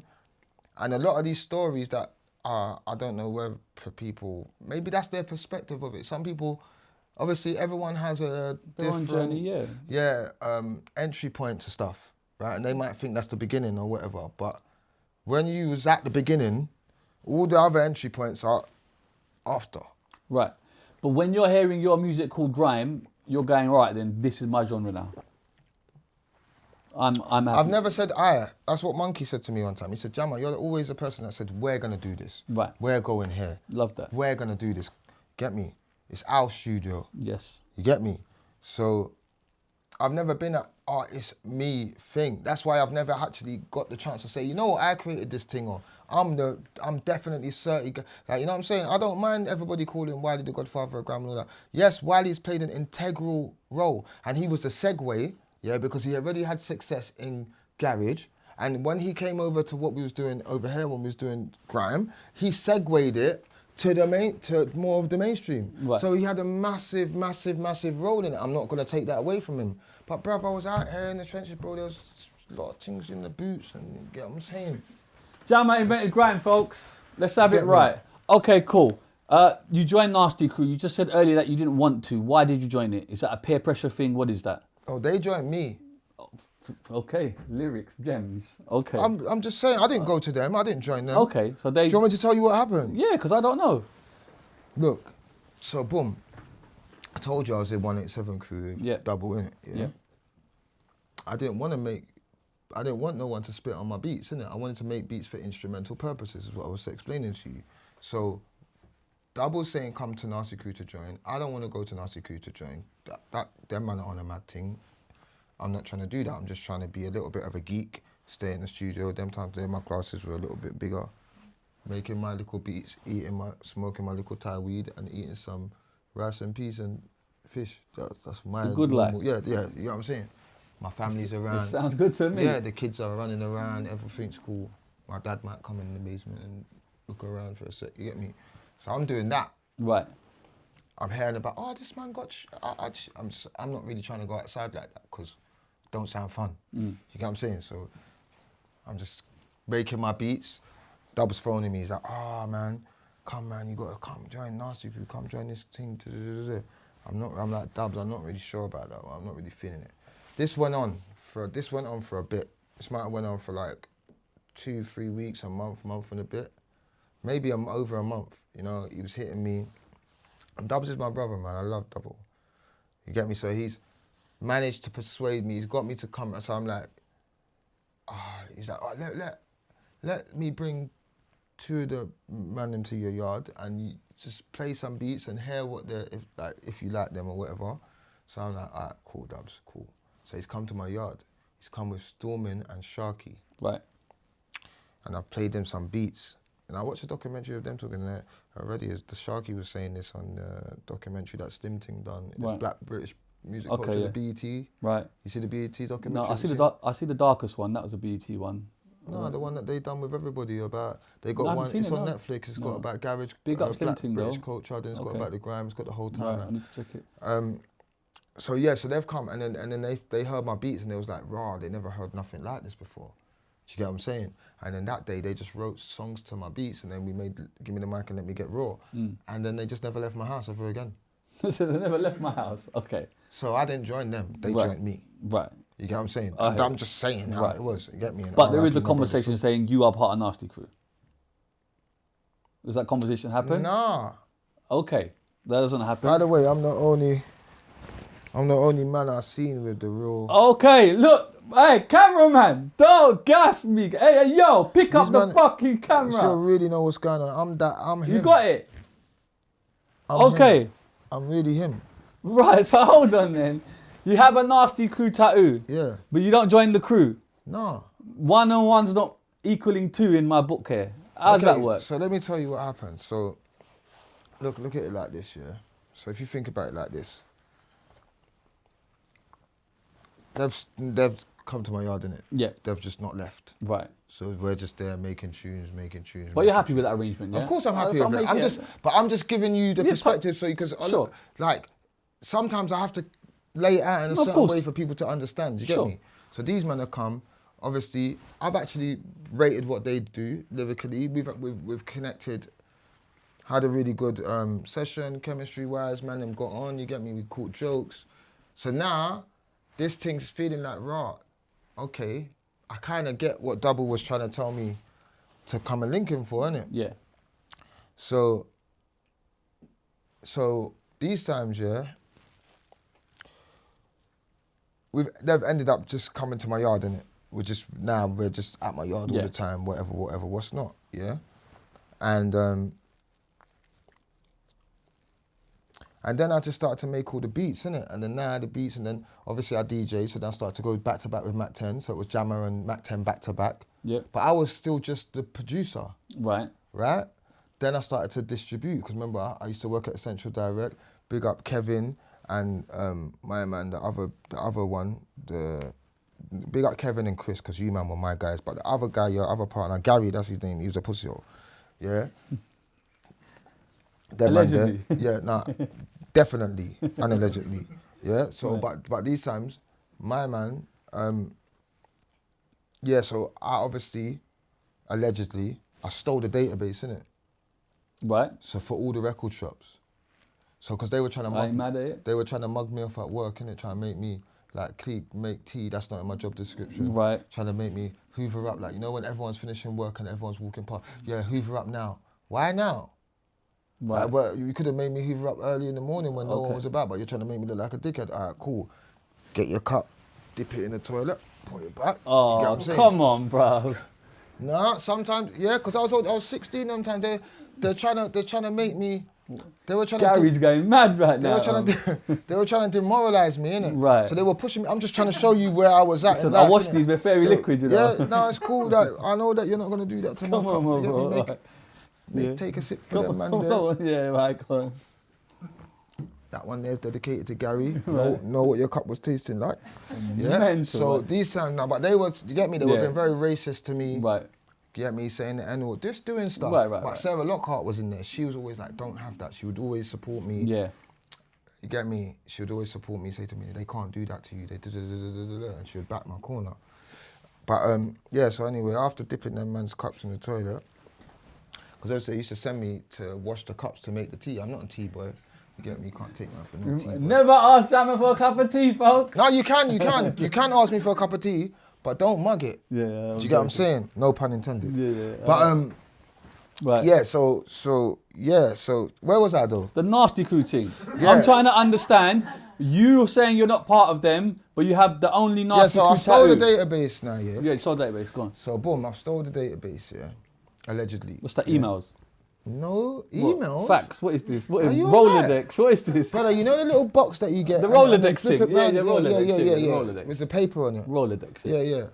But it wasn't even a Rolodex one. It's the one that's just the paper. It's just the square File papers in it. of old school file. The filing cabinet. Yeah, but the square ones, Yeah, the little okay, box. yeah, Yeah. right, yeah. Not the cabinet, the little Yeah, boxes, the and it smaller had all version. the shops. Yeah. So anyway, so I've got that. So now, obviously, I'm making the beats for them. We're going on radio. I'm going back to back with Mac 10, busting it up. It's going off. So now I'm thinking, I need to distribute these records because everybody's ringing the phone line. You know when they used to say, one ring the call, one ring. private caller, so it's going off, innit? But I'm thinking, people are saying, my cousins are from up north saying, I just got a tape from, that's my cousin just came up from London and bought a tape of you, man. This guy mad. So I'm thinking, right, obviously I just worked in a distribution company for the past year and a half. Let's press the records. So I went to Terry in Stratford, the pressing plant.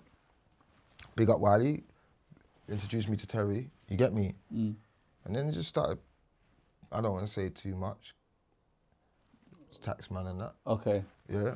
You started pressing. That's right. Allegedly, you start pressing and Allegedly. selling. We had a lot of records them times. Okay, cool. You get me? So, so we have the records and I'm building this, like, now making the songs, now NARSTIE Crew songs on Jammer Productions and blah, blah, blah. Right. So I'm now almost the manager, producer, Of NARSTIE Crew. structure, yeah. Right. That's why when my man's come out of jail, everyone's pointed the finger at me. Right. Because I'm the brains behind Right. You're working the crew. I'm working it, yeah. Right. I'm turning it into something. I'm So booking you are big part of the studios. crew then? Yeah, but you have to understand what I'm saying. Yes, I was NARSTIE Crew and I'll always be NARSTIE Crew, but I'm saying the way that happened, it wasn't like, oh yeah, Jammer, you're in the crew now. Right, okay. You get what I'm saying? You just- I had the studio, the man them came to my studio, we was working together. Obviously means something. You have a tattoo, so I'm trying Yeah, to... but I got that after. I didn't get that when they said I'm allowed, didn't it? But even there, I know that, but I'm still saying it means something to you, dear to you. To Of have, course, that's what I'm trying to say. I'm not Of trying... course, it's a massive part of my career. Yeah, okay. But obviously saying that, when you're saying, yo, that man said you're allowed in the crew, that's not... Okay. That's not the narrative. No, that- okay, cool. You know what I'm saying? Mac 10's been here. He said they didn't know that Kano had left. They got a phone call saying he's at a video. I don't think Kano knew he left. Right. Okay. Because Mac 10 said they got a phone call, said Kano's doing a video. Are you aware of it? Well, you What, must P's be. and Q's? Yeah. They invited me. Who did? Kano did? Yeah. Okay. So then Do you want to know more about that? I would love to. Cool. So, I had a whole album. We was producing the whole album with Kano. Well, me. Right. Right. And So- Kano's part of NARSTIE Crew? He was part of NARSTIE Crew. Right. We at one point we sat down with 2 tapes and we kind of had to pick out a Dizzee and Kano. This is before Dizzee was running with Wiley properly. You Right. get me? But at the same time, they didn't even know about it. It wasn't like a pick thing. It was just like, we can't have 2 new MCs in the crew. But Dizzee was basically NARSTIE Crew anyway already. So way before Kano came along. Right. So Do you get me? Dizzee's part of NARSTIE Crew, Kano's part of NARSTIE Crew. Dizzee didn't know nothing about this as well, by the way. Right. Like, you know what I'm saying? But Yeah. we were just like, yeah, man, we want new MCs because them man, you know what I'm saying? And we was like, only the 2 people that are sick was Kano and Dizzee. And But Dizzee. to be fair, Dizzee says it himself out of his own mouth. He felt like he was NARSTIE Crew already. Okay. And that's the thing, when you grow up and you have hindsight on this stuff, we should have just all rocked together. Do Yeah, you of know what course, I'm saying? hindsight's a wonderful thing. Totally. But But you picked the Kano lane. yeah, so I put Kano's first record out, Boys Love Girls on Jamaica World Records, and I've produced the B-side. So then from there, they've gone to Iron Napa. You get me? I've not gone. Who's they? Wiley Dizzee? NARSTIE Crew. Okay, NARSTIE Crew. Right. And when they've come back, I've heard that a madness has happened. Right. Is this the Wiley Dizzee thing? No, that's a separate thing. Right. A madness has happened. Right. And then Kano just never ever came back to my studio again. Okay. So they fall out in that. I don't want to get into Okay, certain man's full of course. business of what Right, happened. right, even right. though I don't care, I don't. No, I hear it. They go I to can Napa. say it though. If I wanted. It's up your I bet choice. you like me to, innit? No, it's up to you. I'm not even on the clickbait Come thing. on. Honestly, bro, I'm not going to force you. It's bro. not clickbait, it's just reality. Well, then, well, if you want to say it, innit? It's your story. It's not Yeah, mine. yeah. So basically what I'm going to do, and keep that one there, PG. Okay, keep it. But Okay, cool. what I will let you know is, it's gone away, it's kicked off basically. Right. Some man ain't happy with some man or whatever. When Kane's come back to London, he is not coming to studio anymore. Right. And obviously I had another studio set up in South London with Robert Rose, Paper Chase Recordings, which was my sister's ex-boyfriend, Right. with Da Vinci, Right. right? And I used to take the man them over there sometimes to South with Essentials, Remedy, Right. Any, RIP Any, all these men, yeah? Right. So basically, when we used to go over there, when he never started coming back to the studio, I'm thinking, what's going on with this guy? Dev called me, innit? Like, and they're saying, yeah, come to the fucking studio or whatever. But I've heard P's and Q's, innit? But P's and Q's now is sounding a bit like Jammer Productions. Right. Yeah, you put Destruction next to P's and Q's. Yeah. Boom, boom. So, yeah, but remember, Da Vinci was my protege. He Right. was under my wing. Okay. I was showing him how to make the greasy rhythm because Right, he was right, a right. church man, Right. church boy, R&B singer. Like, no disrespect, but that was his thing. Right. So I was showing him a little bit of the grease. Then he used to bring a bit of the melodies to my tunes. Right. Do you get what I'm saying? Totally. So I'm schooling him on how to build the Grime thing. I'm bringing all them man up there, Dizzee, me, Kano, Hyper, you get me, all the real super Jenners over there. So when the issues happened, they've kind of jumped ship and gone to Da Vinci because they know that he kind of can do the jammer sound. Right. Do you get what I'm saying? Right. Then they made P's and Q's. Right. So P's and Q's is ringing off now, but I'm kind of like, nah, this is a bit of a... But I nearly, obviously, Robert Rose done this, man's had to pull up to his house with the... You get what I'm saying? Right. Allegedly. Because they made a K-Dot rhythm. If you see Da Vinci and K-Dot Right. remix, and it's K-Dot. Right, I'm not sure. That remix, yeah? Right. Red Label, Paper Chase Recordings, Da Vinci and Jammer, it says. Right. Destruction remix. I never touched that song. Right. Nothing to do with me, didn't put a They just finger put your name on it. Yes. So Right. what they done is they put my name on it. I walked into the record shop. They're like, "Oh my God, Jammer, we're so happy to see you. Your record's the highest selling record this month. It's been doing so much units." Huh? Where's my money, motherfucker? Yeah. I grab that thing. Let's go link these, man. Right. So, man, you get what I'm saying? Allegedly. Okay. Allegedly. So we've landed up in man there's yard. Right. Pay up I hear it. in the car. I hear it. We got out of there. Right. So now there's a little bit of the tension. now. Tension. You get me? Yes. But then now they're trying to drop P's and Q's, Right. which I still think is a rip-off Jammer record. Right. Yeah? Right. So really, I just want to do the mad thing. But I'm trying to do music now. Right. Because by that time, I've been a little bit poisoned by Right. a couple, man. Right. You get what I'm saying? Because they're on crud. Because Yeah. remember, when NARSTIE Crew's kind of split up, certain men have tried to assassinate my character. and me. Right. So we've had to be retaliation-ish. Okay. You get what I'm saying? But none of that was meant to happen. I've always just wanted to make music, innit? Yeah, sure. So, but they've invited me to the P's and Q's video. When I've got to the video shoot, Who's they, sorry? Kano and Okay. Richard and, I know it's Richard from East West Recordings. Richard, Kano's manager, signed that Heartless Crew Right. Crispy Biscuit album. Now. Right. So when I've gone there now, I'm thinking, nah, man. If you watch the video, I'll point it out. I'll show you me. I'm in the corner, but it's like Okay. I don't really want to be in it. So I stopped walking with everybody. Right. You get me? Because I was thinking, nah, man, these man just robbed me, bro. They robbed my tune. They robbed my sounds. They robbed everything. So that kind of disheartened me. After that, I stopped producing for about 4 or 5 years. 4 or 5 years? Yeah. Okay. Because basically after that, they done it. So basically, Kano never came back to the studio after that issue, yeah? Yeah. We saw all those records, whatever, that's just there. NARSTIE Crew split up. I'm in beef with my man. You get me? I got no MC. I've gone from 20 MCs a day in my studio Yeah. to no MCs in my studio. Right. 1,000 instrumentals and just me. Right. And I had my brethren DM I told you about, I used to write lyrics for in school. Yeah. So now, I was booming, innit? Booming, selling records and everything. Now I've got more time on my hand. So I just recorded my high school brethren's album. Wicked album, blew up in the hood, everybody loved it. But he was like, look, I'm not putting this album out unless you spit a verse on my album. But I already made the whole album by then. But he was adamant that if I don't put a verse on it, he ain't putting it out. I put a verse on that album, gave him the album, we dropped the album. But from doing that verse for him on the album, I got the taste for vocaling. Right. You get me? And then that's when I made the original Murkle Man after that. That's when you made the Murkle Man. Yeah. Just side there, right? Why did you leave NARSTIE Crew then? Because you're not messing with Kano and that, but what's the issue on that side?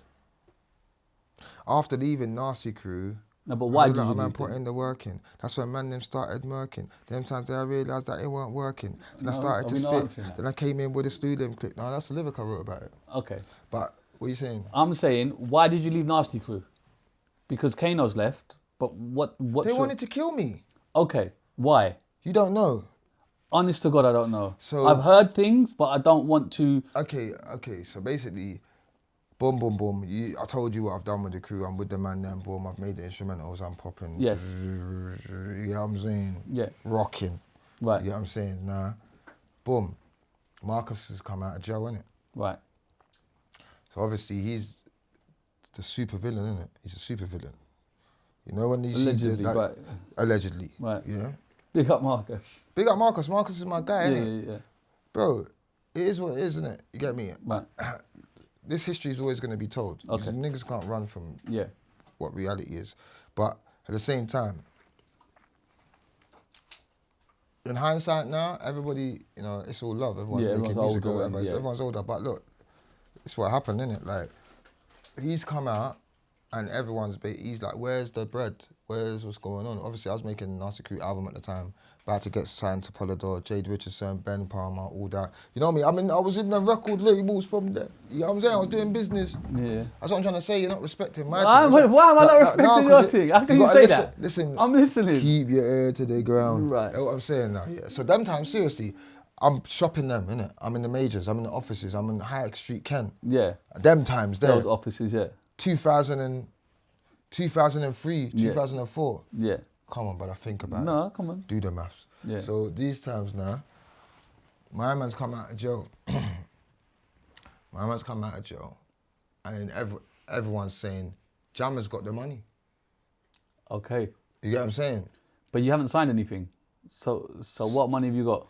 No, because obviously man was doing Vinyl sales? Man's rocking these times. But you got to remember, studio equipment. I had one of the best studios. That shit cost money. Pressing the vinyls, those times it was sale and return. Right, Driving to Leeds, Leicester, Manchester, petrol. Niggas ain't doing the maths of business. You're not yeah. They're not accounting for all the other, like, all the weed that I had to buy, this man and that man, and the drinks and the giving my mum electric money for the thing card. These men are burning Expenses. They're not turning off the PlayStation and PS2.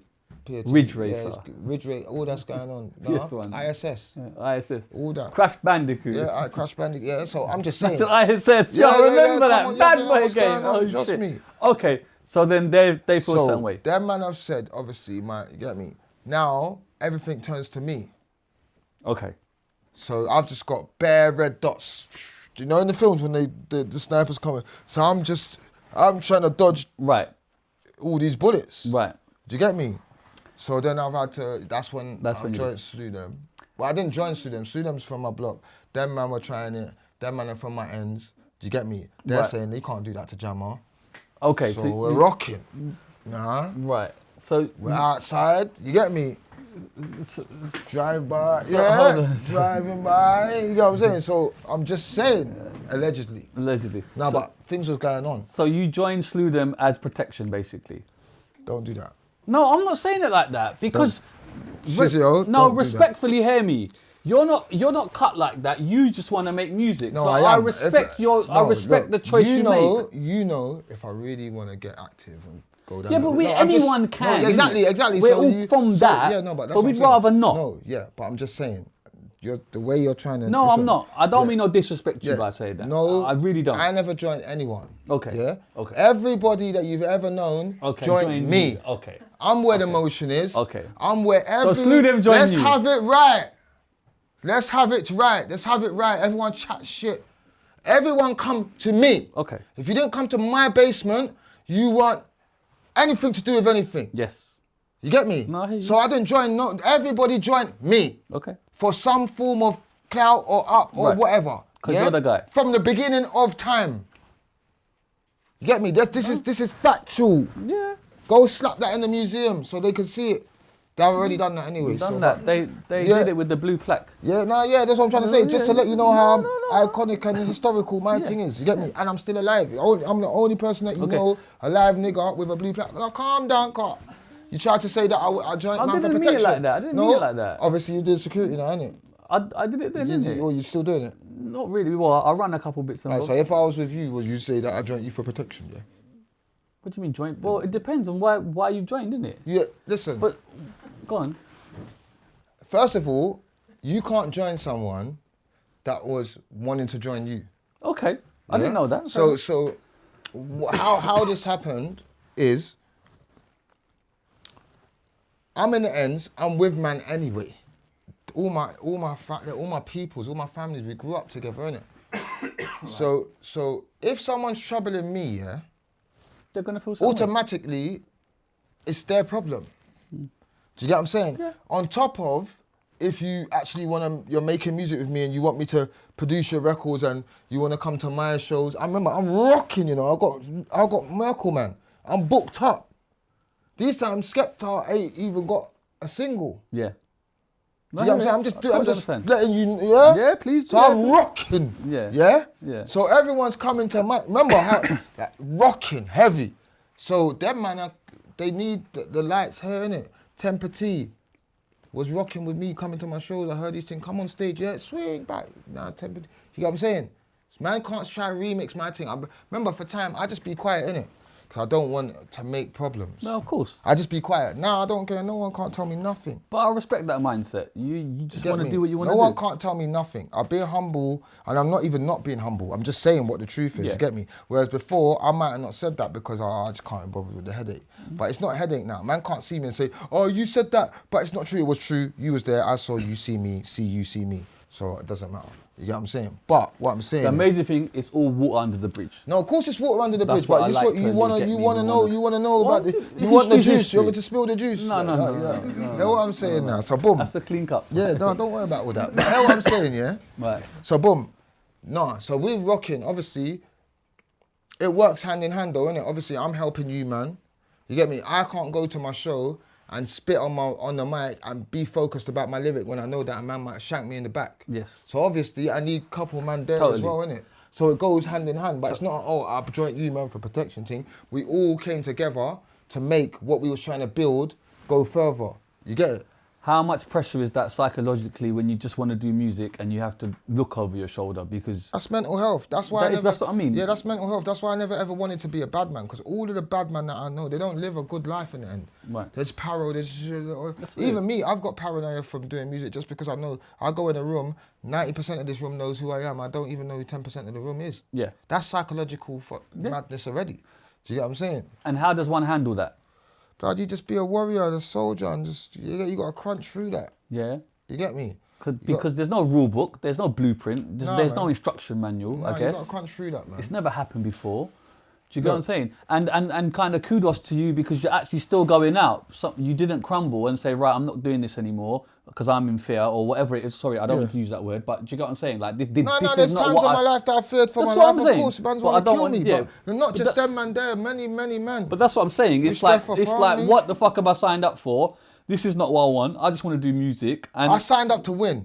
And Right, when you so want to kudos to win, it comes with all of that. Right. So if you don't know that, don't be a winner then, innit? Because winning comes with hate. yeah, but there's hate and then there's different type of hate. When you're really winning, Right, it comes with death. right. Yeah, as if man will actually take your head off your shoulders. Okay. If you've got something that they really want. This is what the game that we're really playing here. Okay. Let's just have it right. Yeah, innit? yeah. Or a man's gonna come and extort you, or a man's gonna grab someone, or grab a youth, like something's gonna go mad. But again, kudos to you because you went through the war. Yeah, like man, that's what I said. A lot of men said to me, like, rah, to to still be here, to be doing what you're doing today after where like the, you know, the whole era that you've come from, the people that you've been around, whatever. And that's why I say right now, why I can bust joke, I can be serious. Yeah. I can, And again, it's water under the bridge now, which is a beautiful yeah, of course thing. it's water under the bridge. Of course it's water under the bridge, but I'm saying I'm gonna say what happened, how it happened. Yeah. Now, because it's like, I don't really care what anyone's got to say to me. Okay. You get me? Whatever you lot said anyway, I'm gonna say that as well. Okay. You get me? Can I talk about Murkle Man? Yeah, you can talk about whatever you like, bro. Absolute iconic tune. What was the thought process behind that? There was not really a thought process, but I was in my brethren's yard, busting joke, and my brethren was just getting cussed. And back then I used to be like, necking in levels, man. You got Murkled, like, so we'd just say that as a cuss, innit? But it's a word that you I was have made using up. it, I was just making up the word, innit? Right. And then one day I just thought, Murkle Man, yeah. And then I thought, right, that's hard. And then I just put it on the beat. Made the tune. It was mad. Tune rings off. Yeah. Can we talk about the video?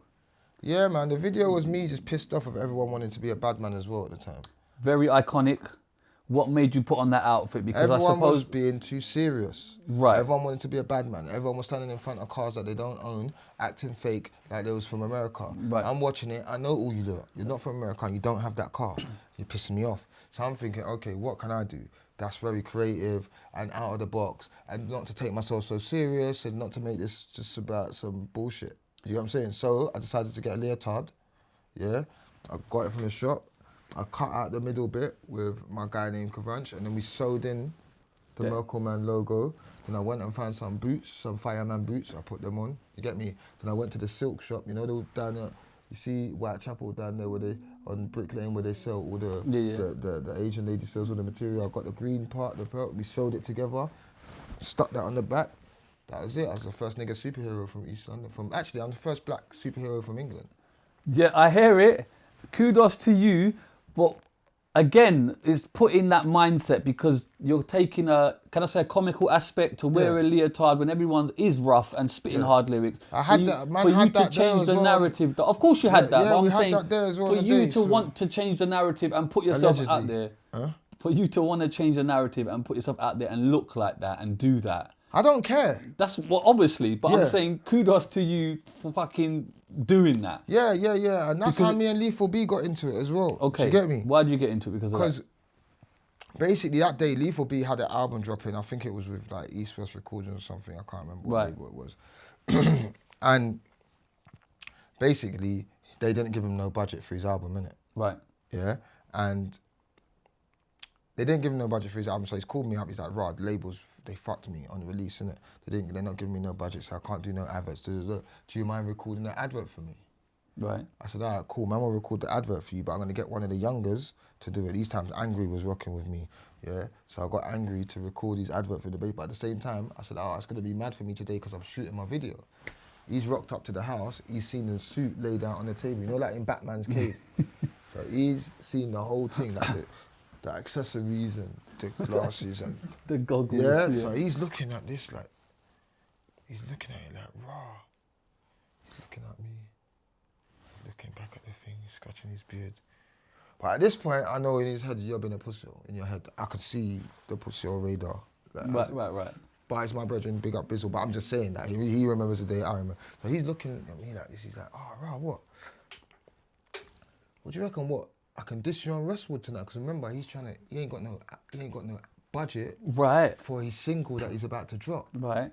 So he's thinking, you're gonna do this, and you're gone. So what about if I diss you? Then we can make He's trying to manufacture the clash. Manufacture the beef. You get me? I respect the marketing. So but I'm not on that at these times. Right, of course, remember, I've still got the thing that. Okay, yeah. He even saw that. Lethal knows what was going on. Right. You know what I'm saying? But no hype. But that's what I'm trying to say, because they always say our thing comes from, like, always trying to say the man, them are moist and all this stuff. Bro, to come through them times there, bro, it wasn't like, that was I don't want to trendy. hear none of that, man, I'm Westie's grammar, bro, shut up. Every like, rapper or every guys that I've seen, bro, all of them now, they're doing podcasts. All of them now, they're rappers now. You get what I'm saying? All them guys, these music, man, they're nerds, man, they're neeks, they're this, that. Bro, All these men are on the internet now saying madder things than me, like telling their whole, pulling their knickers up. Right. Am I at any point, is it I cap? hear you. I hear you. Do you get what I'm saying? So, like, yeah, man, I'm tired of you lot. I'm tired of them, bro. Right. So Bizzle says to you, let's war. Yeah, so he says this war, yeah? Yeah. So boom. I'm like, nah, man, allow that. I'm not on that. Just let me do my thing. I'm gonna do the advert for you. Give Angry... There. On this side, that's it. Give Angry a little £50 and we're good. Obviously, you're my brethren, I'm helping you do your advertisement, you ain't got money for advertisement. Let me do my thing and we'll link up at the rave and we'll do a back-to-back thing, innit? Whatever. Brother, he's left my house, whatever. I've shot the video, I'm shooting the video, I've finished my shoot. We're happy. It's a wrap, yeah! Everyone's celebrating. I jam, my phone's going off. My phone's going mad. I'm thinking, what's going on? My phone, man, hey! But he's on Westwood. Dissing you. Dissing me. Now my phone's going. It's going mad. Remember, them times, what my man's show was, them times. You get me? A Westwood show was the show. There's Like, no other show like that. My phone, 120 missed calls, texts, people are showing up to my mum's yard. Hey, my man's yeah, it's going down. Right. You get me? So, but in hindsight, I always said this when I saw Bizzle in, I think it was in Malta or somewhere years later. But at the time, I was angry, and we got into war by like after that. Muttley, that's like my cousin, innit? He rolls Is with that your Bizzle, cousin? yeah. Okay, yeah, I know. Obviously, I had to pull up on him, and you get what I'm saying. And a couple of them fire camp man, we was getting into it. Yeah, you and Ozzy went back to back. I remember. Yeah, all this. You get me, man. I had to catch one of them and. Right. Yeah, all of that. But man, but we're young them times, isn't it? Yeah. But this is actually happening in real time. But this is because he wanted to do the diss, innit? So, but then 2 days later, I've got a call from my man, innit? Who's your man? Team. Not gonna say that. Right. You get me? Okay. Right. But yeah, so I've got a call from Timmy. Right. Yeah, and he's like, "Yo, obviously my man's distro on my show. I've got to give you a platform." Oh, him. Right. Okay. Yeah. Yeah. Yeah. He's like, come back onto Radio 1. Them times there, Radio 1, you couldn't get on Radio 1. Yeah. That's when you used to smoke in Radio 1. Yeah. So you know how long ago. Right. Had a smoking room in there. Yeah. I don't even think you remember them. Bro, You weren't allowed out then. Hear this one. Now, what I year was are there you? happily mused, What bro, year with are you? Fitzroy. Don't try it, What bro. year- From What year Commander are B, you? bro. I'm there, bro. What year are you? Don't worry, bro. Let's You go. were in BBC when they were Bro. smoking. Go on. I didn't see you there. Okay. No, that's fine. I'm here, No, hear it. but what year are you? Don't. This is what I'm trying to say. I You wasn't weren't there. Go on. Was you there or wasn't I'm you? saying happily mused, Commander B, Fitzroy, man was there. No, That's but all I'm BBC saying. radio when it was I smoking, wasn't was you there? I Alright, wasn't, cool, I wasn't, just I clarifying that. wasn't. Alright, so he weren't there, but Yeah. I was. So these I times, was so nowhere, I can pal. tell you what happened, yeah? Yeah. Obviously, so man's got onto Westwood now. But Yeah. these times, I brought Slew Dem with me. Right. I brought ears on. Yes. Madded up the thing now. Now, I'm getting bookings now. The bookings are going mad because obviously now I'm getting all the university. I pulled up to my man's thing. I'm there, I'm backstage. Russell Brand's come up to me like, singing my bars. Like, he's like, I don't know who Russell Brand. I'm thinking, he's this nerd with long hair, but move, man. Right. Like, obviously, them times there, man's a little bit ignorant and we're bare upset, man. They're just upset for, even when they made the most money, they're still upset. Right. Yeah, so I'm just with them type of donnies. So my whole energy and attitude, because man still was in the madness with my man, you get me? Yeah. It's just a different energy, innit? So Totally. man told Russell Brand to move off. And then my brethren's like, no, that's Russell Brand. Like, my man's serious, you know, you should connect with him, whatever, boom. Anyway, whatever. So Bizzle in the end, he actually helped pivot Murkle Man. Let's have it right. This what He helped blow up the whole thing. This is the point of what I was actually Yeah. going to get to, you get me? But if it was just for the cameras per se, why didn't he tell everyone like more fire and that it's just for the cameras? Why did it have to be It physical? got too out of hand. He tried Why to couldn't he just say, because he listen, dissed guys? my baby mum and he got out of hand. Then now there's no going back because you've tried to, which was bullshit what he was saying anyway. Right. But now we're active. Right. I've told you suck your mum. Right. Now it's active. Right. There's no going back. So But there couldn't be a phone call to be like, listen, there's guys. no phone call. No one's trying to hear nothing at that time. It's not that time. Right. Like really, it could have got squashed. It was down to Muttley, my cousin, I'm trying to tell him, look, tell them, man, just quit while it's ahead now. But they've seen me again and tried to activate on me again. So you're not. You're bypassing the family law. So obviously, I'm not going to tell you what I've done. Right. But yeah. Right. You get what I'm saying? Right. So does that make him selfish because all he wanted was to get where he got to? No, he was being a true brethren to Bizzle, innit? They still rock together. No, I'm talking about Lethal. Was Lethal being selfish because he was your friend and all he cared about was to get to where he got to? No, but I just maybe wasn't on his time, and if I was thinking properly, I'm still in my hood mentality. Bizzle was actually thinking on some marketing. Yeah, but then Yeah. if it's a marketing ploy, surely you'd be involved in it though. Who, me? Yeah, you'd No, call I you. wasn't on that. I was bro. Yeah, but if there's no phone call to say, listen, bruv, like this is all for that. No, don't he worry. came to my house and said it, and I told him. Oh, he said it. I told you this. I'm saying he's saying it to me, but them times there, look, you're not. I don't. No, think but that's beforehand. Yeah, but bro, what I'm trying to let me just say it to you like this. Man weren't on no fake beef. Right. Them times. Yeah. Man was in real beef at that time. Yes. Not with them, with other guys that are on other mad stuff. Yeah. So man's not trying to have fake beef with you. Yeah. Do you get what I'm saying? So. But you're being That's- used that's as a the- springboard. No, but Stepping our stone. thing was never that. Okay. Lord of the Mics has never been fake beef. Everything that I've done has never been fake. Right. We don't do fake shit. Right. You get me? So, again, now I'm a bit older and I understand marketing and whatever. You get me? You get me? I watch Steve McManaman, WWE, I understand, innit? But them times there, man don't know about all of that. Man says Steve McManaman. He's the Liverpool player, isn't he? Is it? No. Steve McMahon. Steve, Huh? McMahon. Oh yeah, McMahon, yeah. Steve Vince. McMahon, yeah. So these times now, Yeah. I'm not on all of that, innit? So, man just didn't do that, innit? But what I'm saying in hindsight, us having that thing, that actually helped over it. I got onto MTV over Swiss Cry. You know, Swiss had the Cry song. Yeah. When Asher D went to jail for the firearm thing. Mm-hmm. I had Murkle Man. Yeah. Murkle Man's about robbing, man, innit? It's a Yeah. robber man tune. It's about robbing a grow. Come to Yeah. your ends and circle, man. All for the green and purple, man. Not a lot of people knew that. Because obviously I was the black superhero. So Okay, yeah. You know what I'm saying? Yeah. So I've turned I'm up. just clocking that. Actually. Yeah, It's mad. Yeah. because I'm a very deep guy. But you have to understand art. The way I'm gonna display the art to you, is for you to unravel the layers. Do you understand what I'm saying to you? So at the time, I'm on badness. That's what Murkle Man's a real shower man rhythm. But I know that I'm not gonna get on MTV. I'm not gonna get daytime play, unless. Yeah. I hear it. You know what I'm saying? So that's when I made the character. That's when I made the Murkle Man character. And I made all the political phrases in there. I had Bush, Blair, Bin Laden, all of this type of stuff so I could hit all the points that I needed to hit. Right. You understand what I'm saying? Yeah. And it went mad. It was the biggest song on MTV Base. It got spoke about. Reggie Nates brought it up on Red Nose Day that year. Remember, Children in Need. And I was breaking back. I was breaking the boundaries. I was Yeah. crossing over, you know what I mean? With a real street underground record. Actually one of the most iconic grime records that still lives on today. Man, are talking about, what do you reckon about Powell and Murkle Man? Bro, it took, man, 11 man, 10 man on one song to get the same energy with just me. I hear it. You have to hear it. I hear it. You have to hear it. You get me? And that's what I'm trying to say. Power strong out there though. Brother, there's 11 man. There's 11 man. There's 11 man. Bare ball bags. Yeah?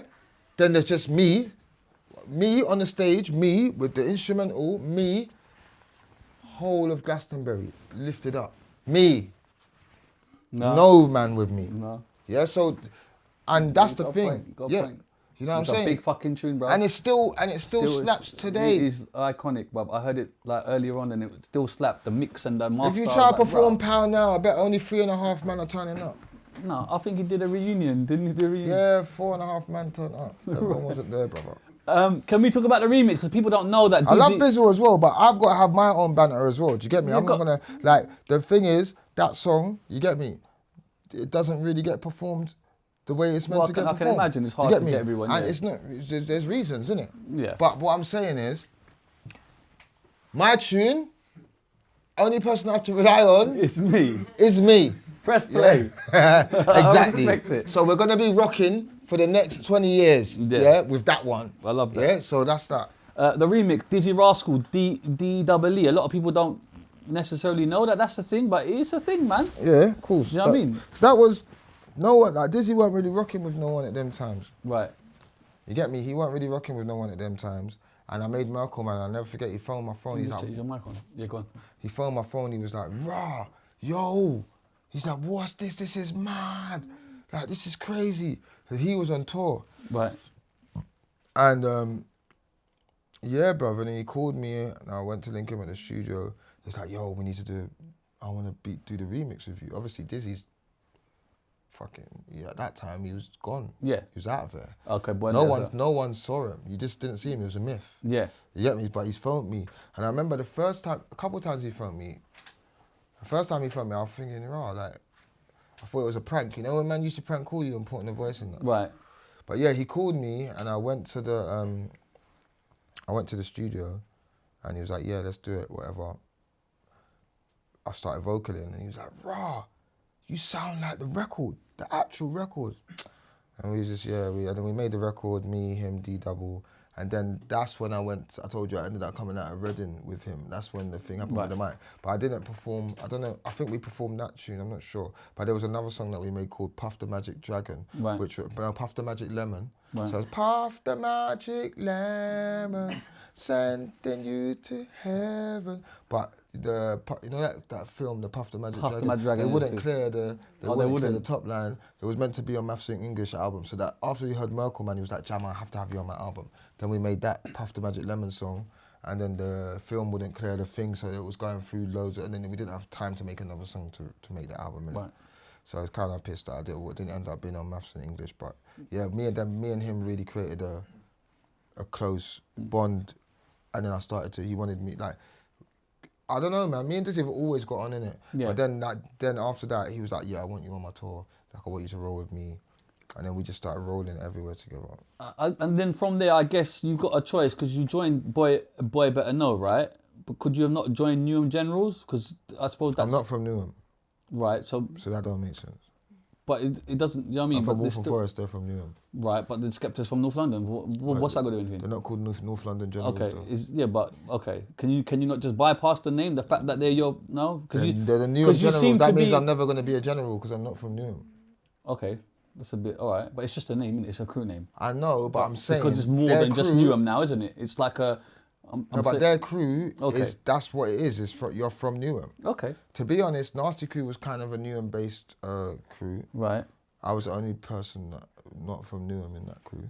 There you go, bro. You're not. Yeah, from but Newham. they're not called. No, but they're not called Newham crew. I know. You get me? But with Newham Generals, that was the thing. They're from Newham. Right. That's what their crew's about. No, obviously, you know what I'm saying. So I didn't join them because, I'll be honest. Sometimes I felt like I wanted to be in Newham Generals, but I always knew I wasn't from Newham, innit? Right. But at the same time, I ended up. Yeah. So what happened was, I was rocking with Dizzee, going everywhere, and then rocking, and then I got an album deal offer because I was meant to do my album with Dirty Stank, which is Dizzee's label, right? And then Big Dada offered me a deal. The money was looking very healthy. How much was the money? Allegedly, ballpark. Them times there was like 100 bags. Okay. Yeah? Right, and. Them times I didn't get an offer from Dizzee or anything. It was just doing it on some brotherly thing. If someone's showing me there's a 100 there. Obviously I didn't want to snake Dizzee, so I said to him, "Look, I know I'm meant to be put." And also on the Dirty Stuff, they were trying to make me. They were trying to put my album back for this guy named Smurfy Psycho.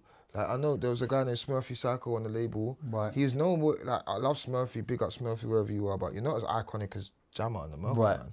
Can't keep putting my album back. Right. You get me? So I was getting frustrated with that anyway. You get me?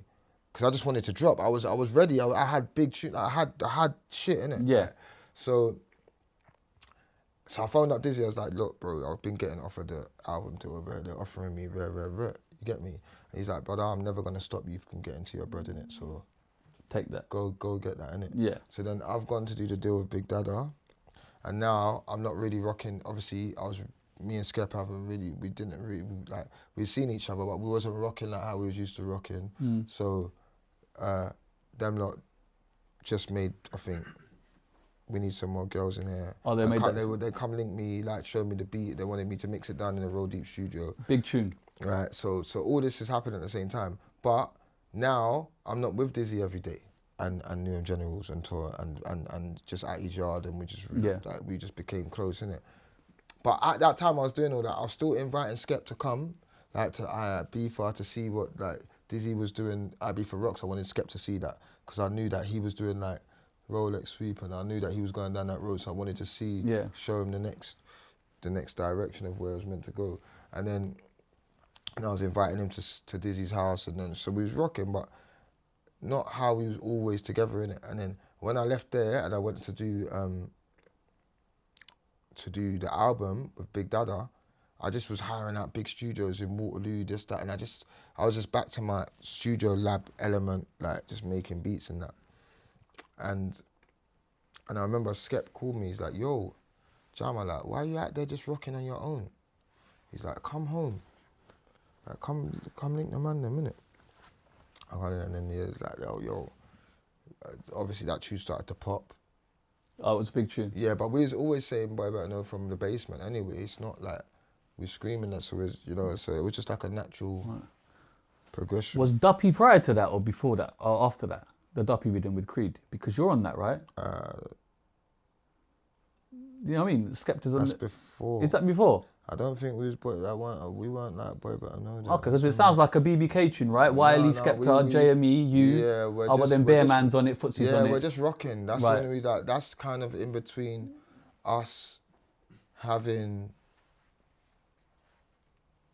Yeah, like us doing the circuit, me coming out, doing Murkle Man off the back of that, Skepta then making some lyrics that was popping, like Boy Better Know, I got the gun in my boxers and all that, and this rocking in it, busting up all the university clubs, and Skepta needed to make a record, didn't it? Right. Because he had a deal with Genius, and he needed to make a record, and that was the record he made. The big question is, do you join BBK or do BBK join you?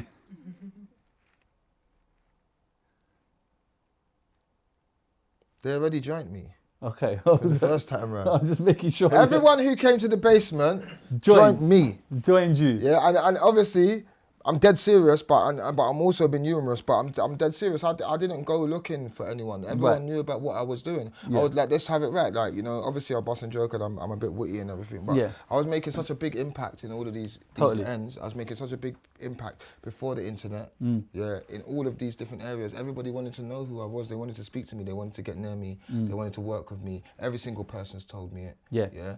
One of their main aims was to link Jammer, work with Jammer, come to Jammer studio. And that's that, bro. I don't want to hear nothing after that. I don't want to. That's true. And anyone who's saying differently, you're fake, and you're chatting.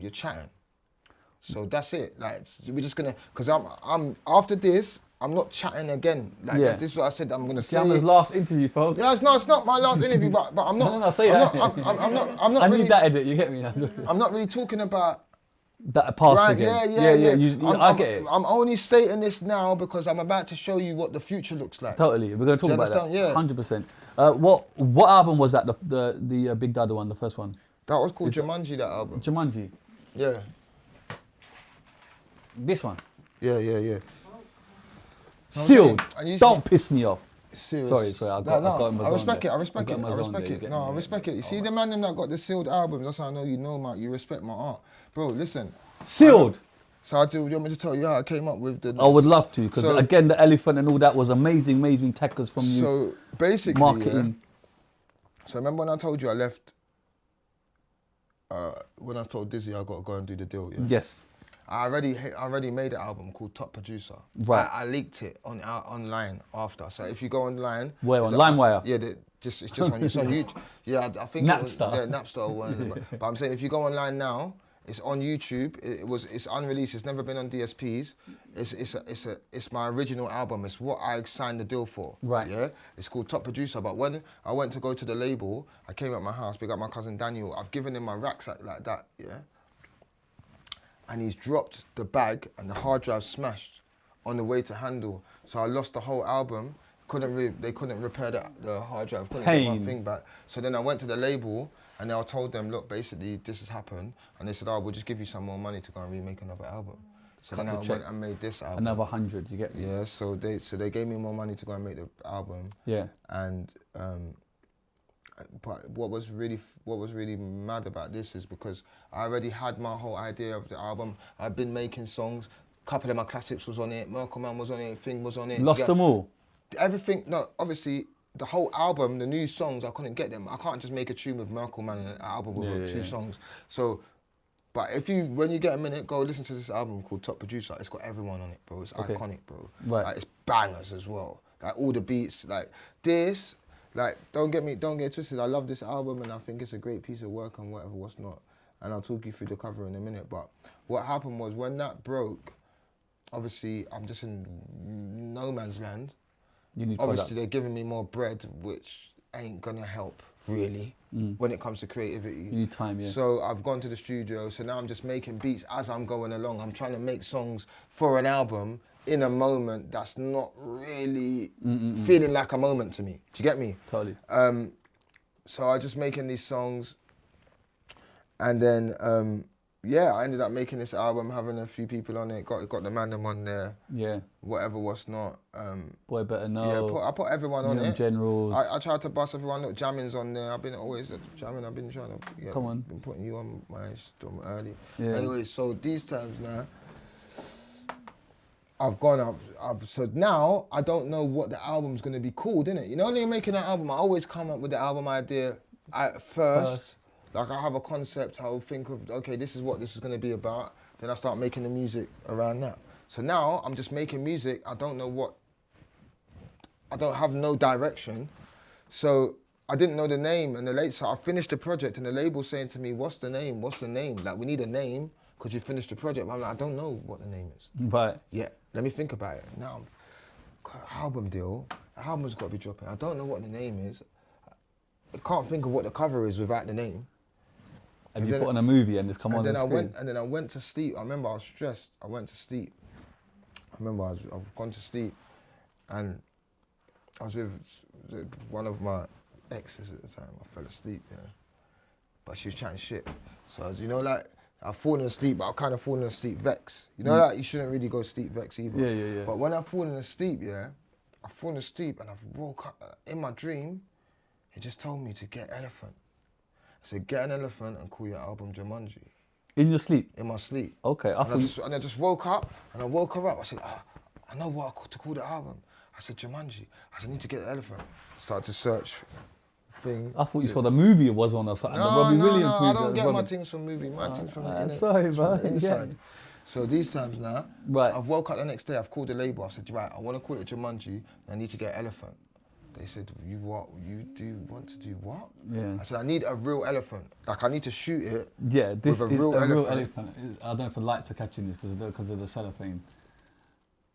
Yeah, go on. Yeah, and they said to me, all right, cool. We're gonna possibly come up against some animal rights. Animal rights, Peter, are gonna be on the blower, right? Yeah, no, but so now they're phoning me, they're saying, right, to do this picture, you need to donate, I think we donated something like $2,000 to the Elephant Foundation. Right. The only place that have elephants in Britain is Luton. Right.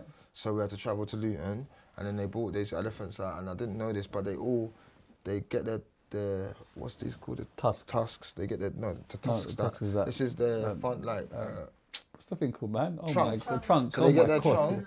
They get their trunk and they hold the other one in front of them's tail, and then the other one holds the tail by the trunk, and they follow each other. That's right. And then they brought them out, and then it was like you have to pick what one you want to shoot with. I pointed at my man here. My man, you get me? Yeah. Nelly over there. Yeah, real gangster, and he was with us for the day, you get me? Yeah. Ran them the readies, and we shot the cover, man, and then it was styled by Skepta Jack. Yeah. You know who Skepta Jack is? I don't. So, let me educate you. So, see all these men doing Fashion Paris Week now? Yeah. I was doing that in 2002. Okay. Go on Google, YouTube, and type in Jammer Fashion Paris Week, yeah. Right. You'll see me with Skepta Jack, you know, MIA. Right, yeah. You know, MIA. Yeah. Right. So them times I got an 11 meters tall painting of me in a Skepta Jack piece. Yeah. Where's that painting? We need it. It was in the gallery. Where is it now? Tim and Barry shot it. They got it. Oh, is it? Yeah. So that's what it's going to be. They're going to sell that for a crazy bread one day. Yeah. It's Skepta Jack and Jammer. So let me break down to who Skepta Jack is. Skepta Jack is the man behind Iceberg History.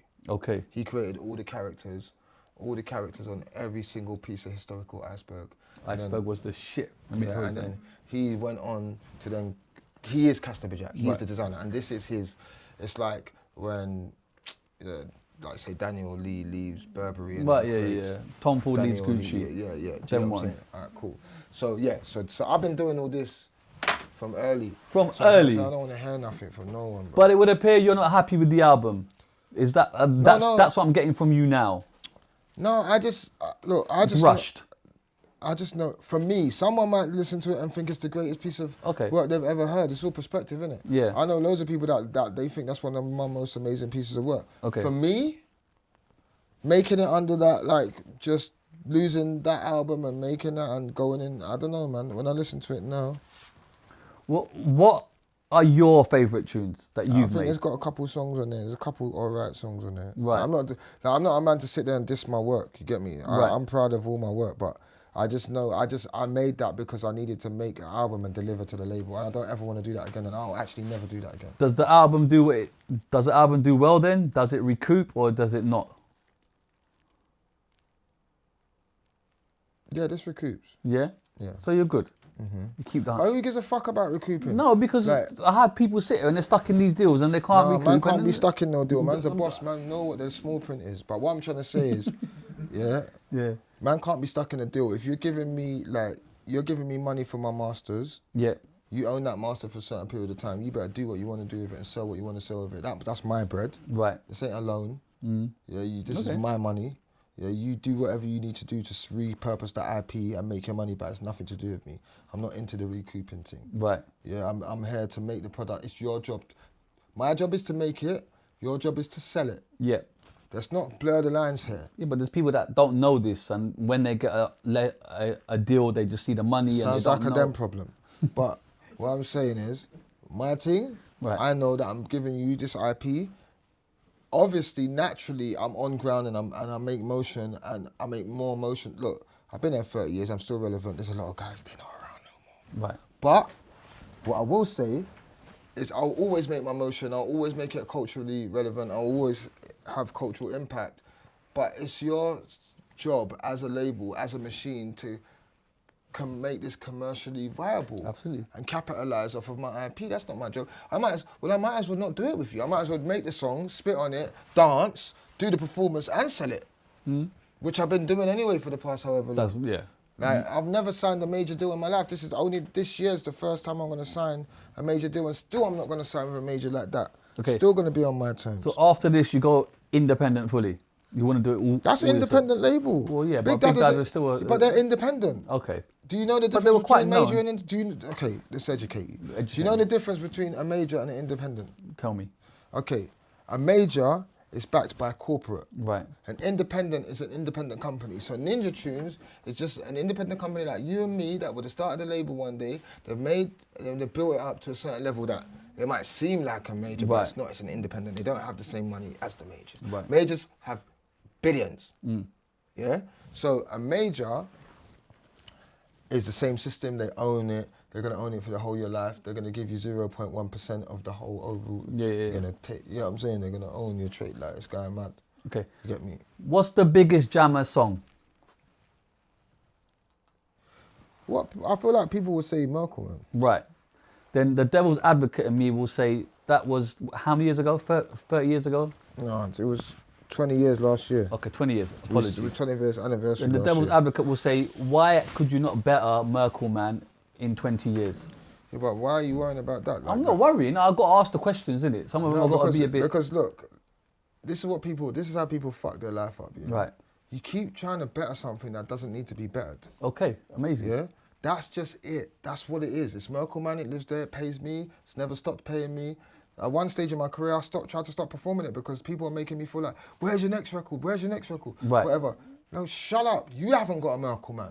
People that are asking me about, have you got a Murkle Man? I Where's your don't. picture? I'd love a Murkle That's Man. what I'm saying. And this is what we're living in. You Yes. know what I'm saying? And this is how people fuck people's heads I up. sat with Wayne Marshall and I was talking about G-Spot, and there's a similar conversation about, like, are you a one-hit wonder? And he said, bro, if that's what you want to call it, whatever, but you don't have that. People don't have that. Yeah. They're very quick to go to Yeah. the negative side. You definitely ain't got that. I haven't got that. So that's what I'm saying. So But I get why you're asking me for this, but I'm gonna say my one, innit? Oh, you got to. So that song is bigger than everyone in the scene. The song itself. Right. It's got its own life. Yes. You can go, someone told me they went to the middle of Iran and there was a sticker of Murkle Man in a bush in the middle of nowhere. Right. You get what I'm saying? No. So me focusing on trying to top that record is the beginning and the end of me. What I do need to focus on Amazing. is being innovative, making great art, and continuing to spread that seed off of the power and impact that Murkle Man has gave me to go into the world. Yes. Rather than looking at it as something that I got to beat, and if I don't beat it, I'm going to be depressed, and I'm going to have all these emotions, and I'm going to feel this, and I'm going to feel down, and I'm not going to... That's the longest long day in the office, mate. That's that. Leave it there. Okay. I can go and make house. Yeah. I could go, because I'm everybody... coming to house. No, but I'm just saying, I am limitless. See the limitless pill? That's you. I am the pill. Man said, I am the pill, baby. Yeah, so I'm just saying, innit? It's like, so I get that. I get this. I've been through all of this. I've died. I've come back. I've burnt into ashes. I've rised up again. Phoenix. Yeah. Do you get what I'm saying? So I've been through all of that feeling and all that emotion and people chatting shit and you're this and you're after this you're done and rare. Bro, I'm the bounce back king. I'm the recreation king. I'm the innovation king. I'm the guy that's always going to surprise you. I hope you think it's my time done. I beg you to think it. Yeah. Side note, some favourite songs of mine is Leave Me Alone. That's a good one. Me Everyone and my loves that daughter song. actually sing that in the car and she's 10. Yeah. Yeah. So we actually, that's what I'm trying to say. So I want to give you your flowers. No, it's I hear not that. just Murkle. You know what I mean? Obviously, of course No, it's not. yeah, but You got no, your fucking catalogue is insane But if you go to let's Spotify. talk about that. Let's talk about that as well. Right? Are You Done? Volume 1, 2, 3, I've 4. made more records than them. Like my catalogue is psychotic. It's crazy. If It's you just dumb, Yeah. and that's not even hard. I reckon 50% isn't on DSPs. right. No, I can hear it. Do you get what I'm saying to Like, even if you go on Spotify, it's ridiculous, the albums and what you've got going on. I don't think people will. So I want to give you your flowers. Yeah, because people are too ignorant, right? They'll look at one thing and be like, oh yeah, he just made this tune, or like, yeah man, like he ain't made no other tune. Or people be like, oh, when you putting something new out, bro, nigga, I put something out yesterday. What are you talking about? Do you know what I'm saying? So you're not really looking, you just want something to say. Right, we're living in an era of where people just want something to say. They want to, it's cool to be a critique. It's cool to be someone that, what do you call those people that, like they judge things or whatever, but you don't have no qualifications to judge anything. You don't even know how to make a good cup of tea. right. Yeah? So it's like, you've got someone that's never even... The tea was banging. Honey and all that. Oh, go on. I'm talking about your tea, I'm just saying, but if you want to take it personally. I didn't make But what it. I am saying is, there's people out No, there that totally. are judging you on your skills that don't have the CV or qualifications to judge you on your skills, right? So how can I take any of this on? Yeah. Do you get what I'm saying? And I've got to the stage of my career where it's like, I don't care what people think or what they're saying anymore. I'm done with that. Yeah. I just know if you really want to look into the work that I've done, it's undeniably outstanding, remarkable. Yeah. My catalogue is ridiculous. I couldn't even tell you the numbers. People be showing me songs that I forgot even exist. Yeah. I've been working that long. I'm resilient. I keep going, right? And it's like what you were saying about that song. That's cool, but I've had so many other moments, right? And I've also helped so many other people have their moment. We're going to talk about the help. I'm telling you, we're going to talk about the help. I'm going to get the help in a minute. BBK, loads of tunes. You're on a lot of them. How is that? Because they're massive tunes and you're a part of that. How is, do you know what I mean? Yeah, I love that. One thing I love about my crew and BBK is that when I'm with them, and we're all in the studio, I'm like, shit, man, I've got to go crazy. Right. Because I'm with the best of the best, innit? I'm with, everybody's trying to blow my dreadlocks off in this, like, Right, so when they get on the mic. So it's competition. Yeah, they're trying to get me out of it. Right. So, like, obviously we're together, innit? But when it comes to this bar and the mic, I'm trying to put you in the ground. Right. So I've got to, you get what I'm saying? And I like that about that. So that's why a lot of people do say to me, oh, Jabba, man, your best verses are on BBK tunes. Yeah. But I feel like that's because when I'm with them, man, you know,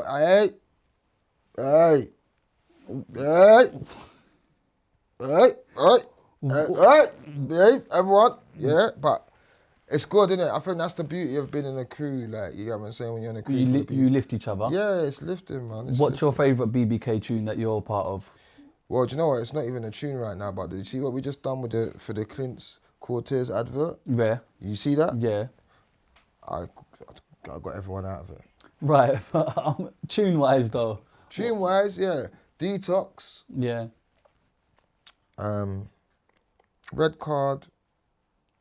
I even like 2+2. I like my verse on 2+2.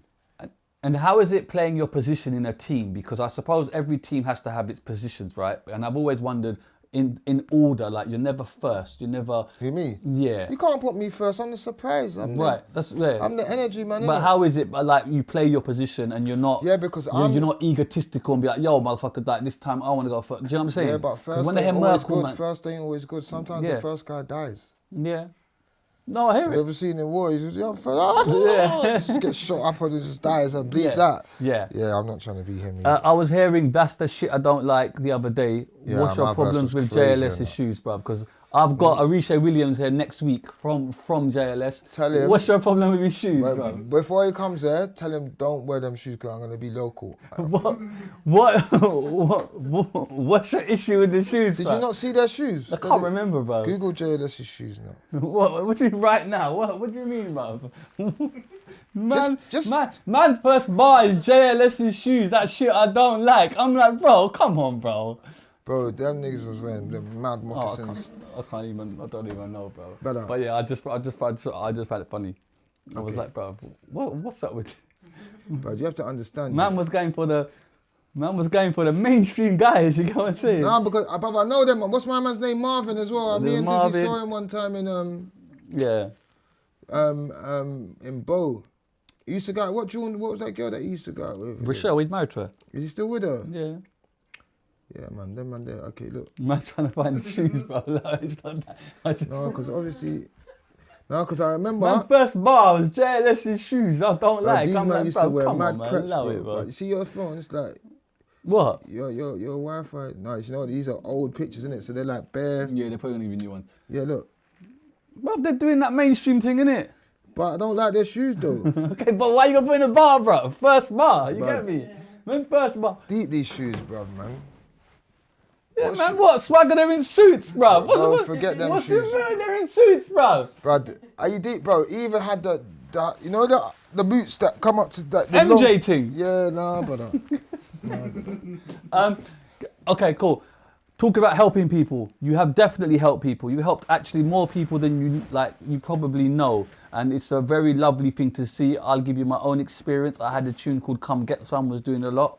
And I did a remix, PSG, You, SHABBA D, and Big Nasty.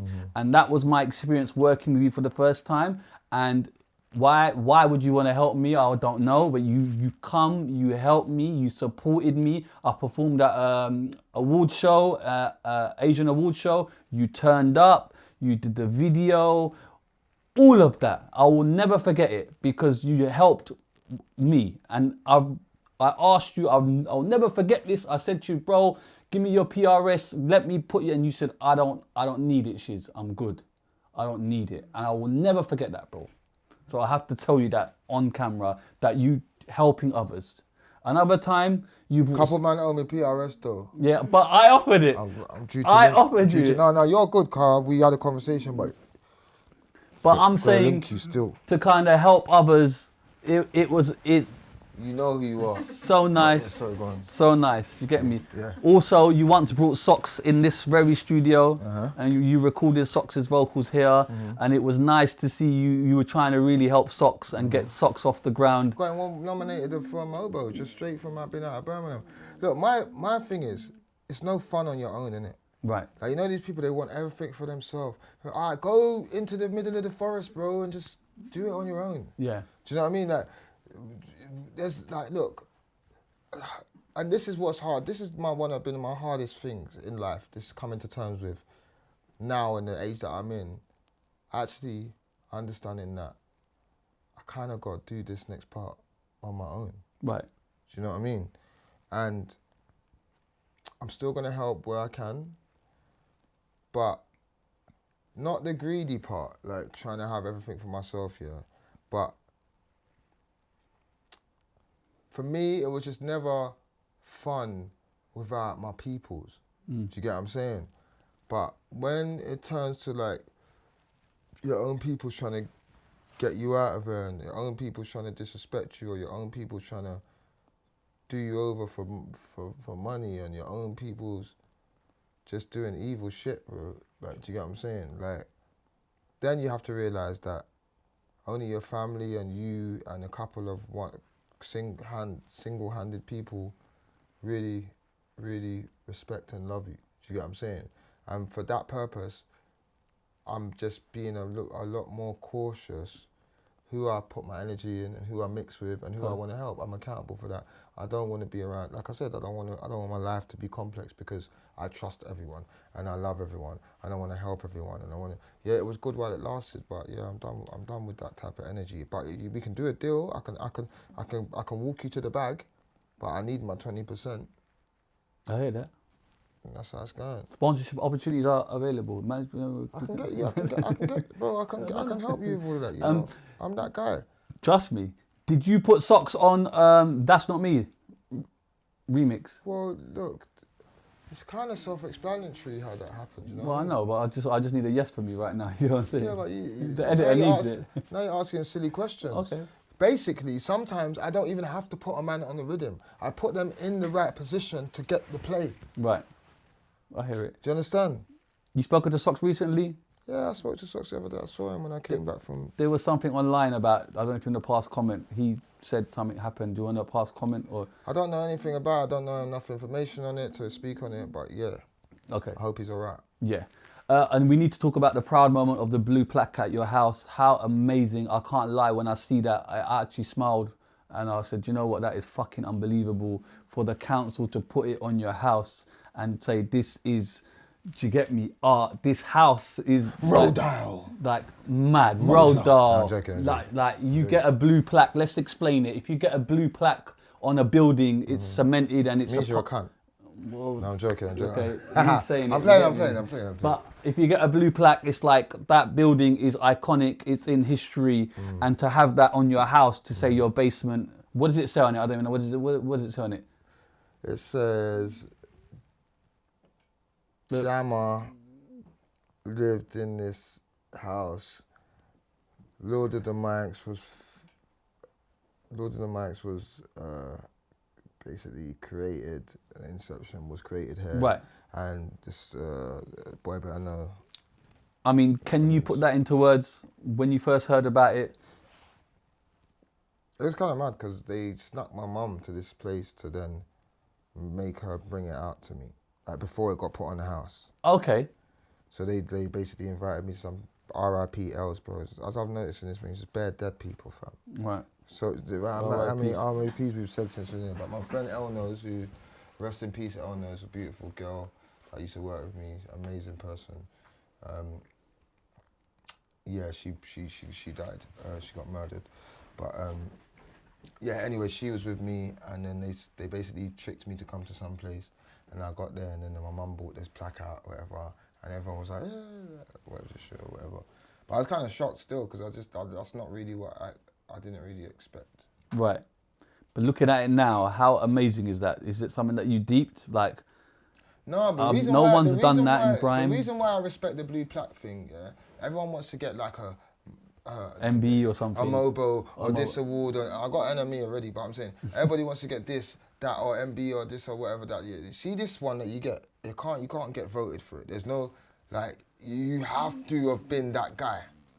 Yeah, and you had to create something from a place. From genius. Yeah. Like, it's a different thing. It's like, that one's not.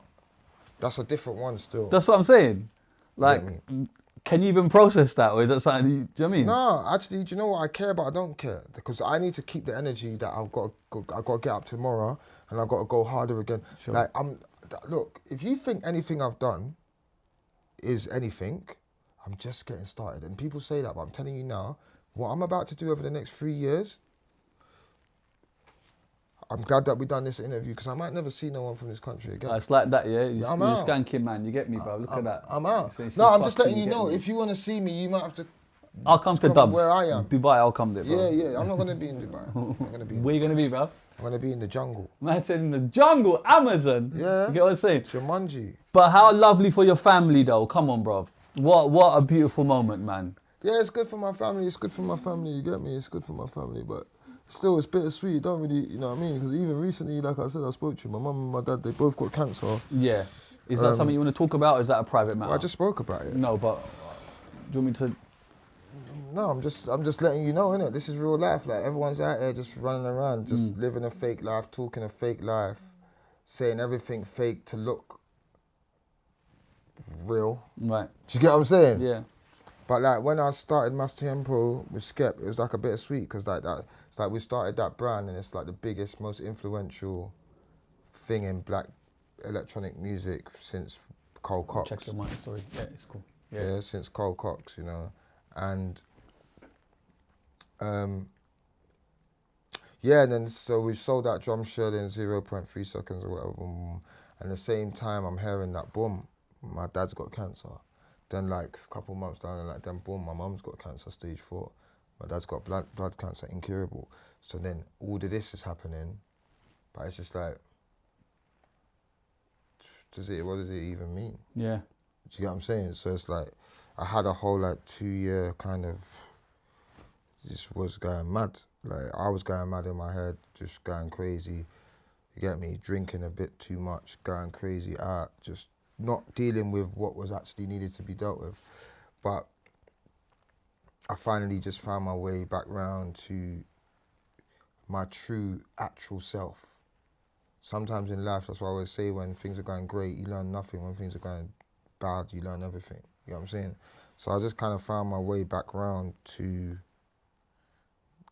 my true form, my true self, who I am, who I was put here to be. And it was just bare liberating and bare powerful. And I'm like, oh, you know what? Like, you know, and key people that have been around me, that I've met in my life recently, and, you know, just, yeah, having the key people around me that actually understand me and are willing to be there and give the right energy that's necessarily needed, you know what I'm saying? But I actually just realised and just kind of knew, right, you know, because I could do a lot of things. I'm very well versed in everything. I know how to do business. I've known how to do business before everyone. I set the whole ecosystem up. Do you know what I mean? And musically, you can't really chat to me. Savviness, you can't really chat to me. Wittiness, you can't. I might be a comedian next if I want. Do you know what I mean? Come on. Like, but still not a joker. Do you get what I'm saying? Yeah. But still got jokes. You know what I'm saying? So so I'm just like, oh, like I'm in my innate self now, like where, because I spent a lot of time around people as well that, this is the truth. It's like when you're so great at what you do and you're confident and whatever, bro, people just chip away at you. You don't even realize they're trying to do it. They try to make you feel weird. They try to make you feel this. Oh yeah, you're going mad again. Oh, all these things that people say to you is to make you forget that you're him. So the moment I clocked it, I'm like, oh, and obviously enough man just suck your energy as well. They want to be around you, they want to steal, they want to steal your ideas, they want to, you get me? And they try to pretend that they're not even doing it as well. Do you get what I'm saying?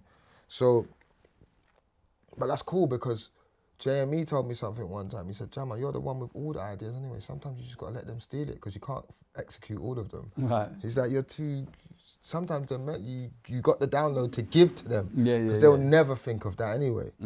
And after they've done with that, they never do anything else after anyway, so it's cool. But, not to say that I don't want them to, but that's just how it plans out.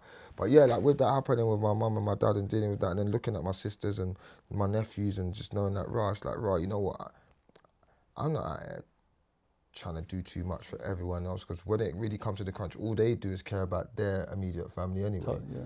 So I'm like, yeah, man, I'm about to just like, nah.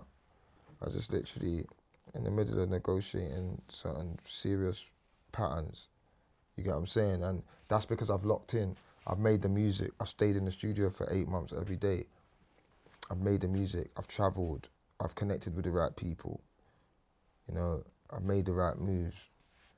And I understand different spaces now. And I understand, you know, business, branding, marketing, you know, cultural value, venture capital, all of these other things. So now I'm at a different stage in my career where it's like, I'm stepping into that second, third, fourth, fifth, sixth stage, whatever number you want to call it. I ain't been counting, but whatever one it is going mad.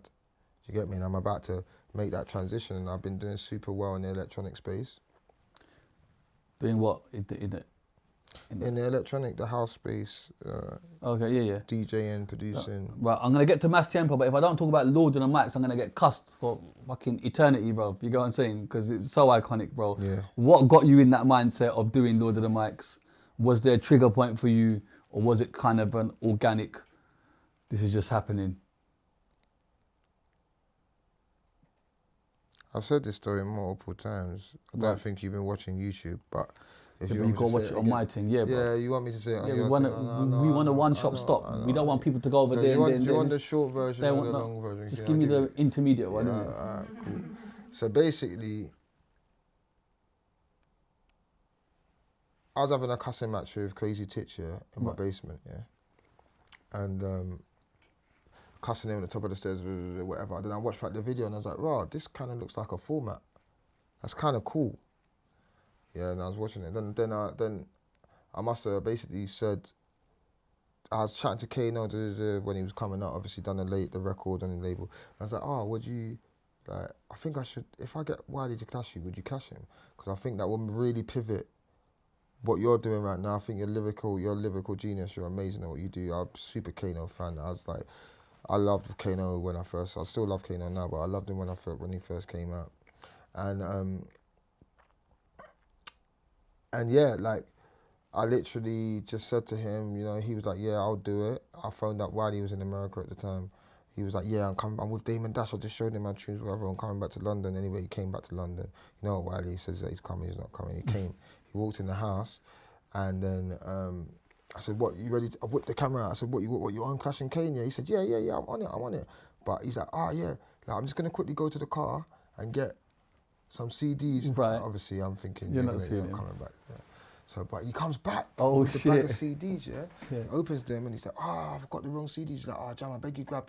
By this time, he sat down, he's trying to note down some lyrics. I don't, like, he must have put in his first lines of the lyrics. So he's like, I'll get the thing. So I've gone outside, got the other bag, came back in, boom, and then we went down in the basement, bang. And I played them some of my beats. They picked the beats. I recorded the first round and the rest was history. And everything else span off the back of that. And then, fun fact that nobody knows, Skepta was in the back of that clash, in the corner. If you look right into the back corner up top of the stairs, pre-in the whole clash. And then obviously when we finished that clash and it popped off and he was like, Jama, I want to do the next one. And he was there studying the first one. That's why he had the scope to deal with the Devil Man clash like that. Wiley sat here and said that he has lost that clash. He lost it. He's chatting shit, man. Yeah, because now it's good to get the context. He wasn't even prepared. You just literally told him. Yeah, but he didn't lose it. All right, he felt that he lost it because some of those lyrics he said in the Dirty Dogs clash prior. Right. Yeah. And Kano never said those lyrics to anybody, so he felt like, Kano's lyrics were all fresh in it. But really, I just respected him for giving Kano the opportunity to be able to be seen. Yes. So it's bigger than you winning and losing, Wiley. Don't worry about that. You've won millions. You can't win everything, mate. Just like you said, right? So really, what you did is you helped Kano get into the game. You helped me help Kano get into the game and feed his family. Now he's doing Top Boy. Now he's an actor. So whether you lost or you won, don't matter, mate. And also on top of it, in the end, we all won. Yeah. But that clash, what I will say is that every time I watch it back and forth, I still feel like it can switch different times for me. Yeah, totally. I don't feel like. One good thing about Lord of the Mics is that we never announce a winner. Yes. So it's all perspective. It's all subjective. Right. It's never ever going to be like that person won. You know what I mean? Like, totally. There'll never be a final say. Wiley said he lost because Kano's mum's an English teacher. That's exactly what he said to me. But you got to remember, Wiley is an anomaly, bro. Some things that even if you gave him a logical thing to understand, he's just not going to get it, bro. Would you say who's won what clash now in hindsight? No. Why? Because that's what makes it live on. That's why it's so iconic. That it's always debatable. So you wouldn't say... Why would I? I'm the guy that runs it. So if I say it, that means that's what it is, isn't it? Okay. So if I don't say it, that means it's always debatable. Okay. That means people are always talking about me, talking about my brand for the eternity. That's making more sense to me. Totally. But then when you get clashes like Skepta and Devil Man, which I think most people would say, can you not say then? Did you not hear what I just I said? just heard you, bro. But I'm trying to fucking, you get me, bro? I'm trying to get something out of you, bro. No, but I'm giving you giving you the rules. No, innit? no, that's facts. It's not my fault that I'm quite intelligent. Do you know what I mean? I hear it. But at the same time, I'm saying that's what makes the brand. Can't blame a man for trying. I'm not blaming you for trying, but try someone else. But what? I'm not the one. And then which are your favourite clashes then, for you? It changes every day. That's what I like about it. That's what I'm trying to say. Right. Why it's so great to me is I can always go back and watch it. You know, like you got these great movies that you've seen mostly 10 times in your life. Goodfellas, Scarface. You can always, it's just got the rewatchable factor, you know? If someone has never seen it, what are the top 3 clashes that they need to see? I would say Wiley Kano, Skepta Devil Man.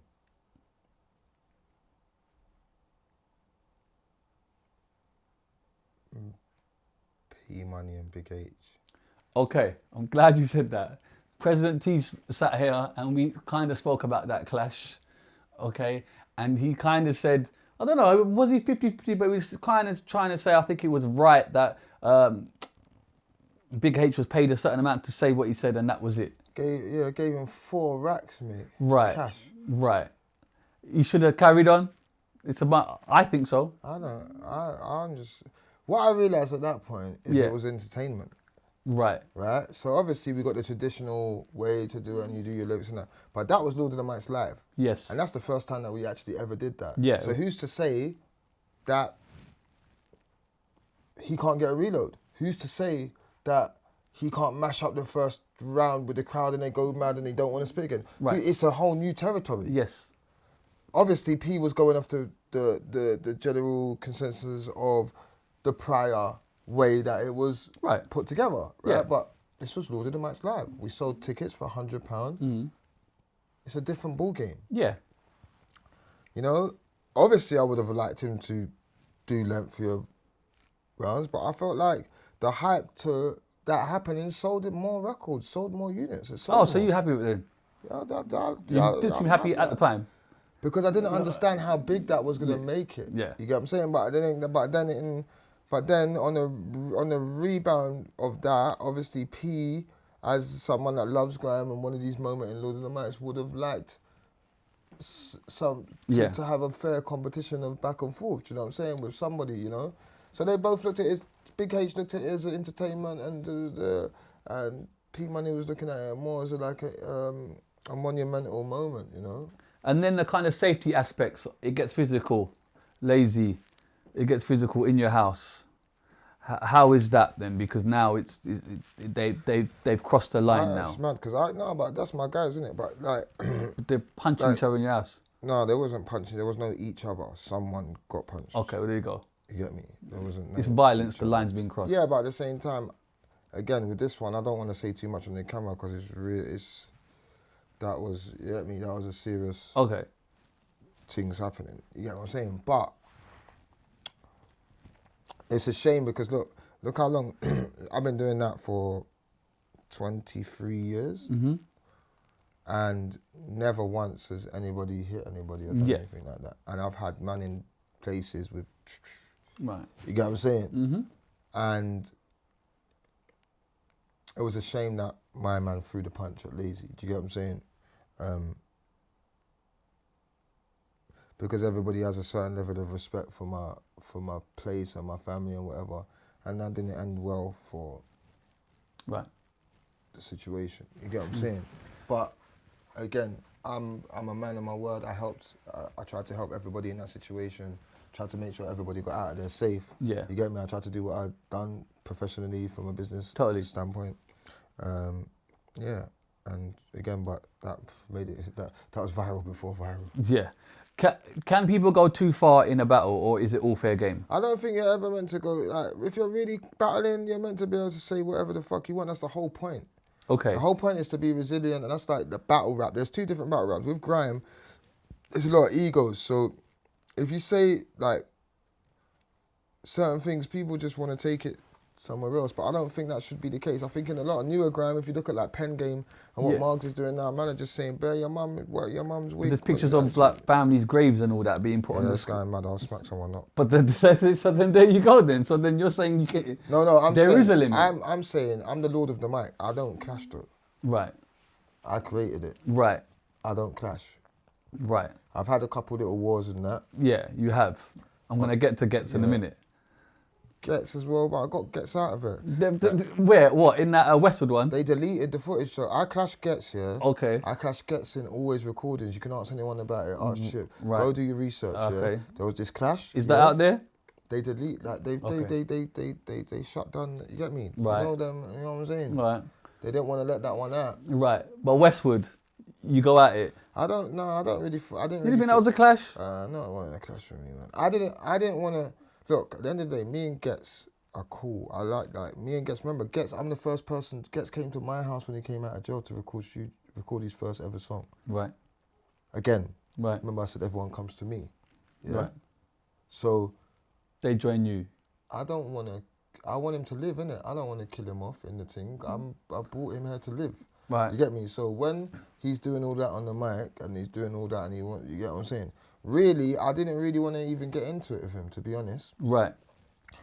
Obviously, other man in there felt a little bit different, or like Temps weren't really feeling that he was trying it with me or whatever, what's not. Do you get me? And there was a little thing going on with Grime and all that already, yeah? But I weren't really trying to swing with Gets. That wasn't a clash.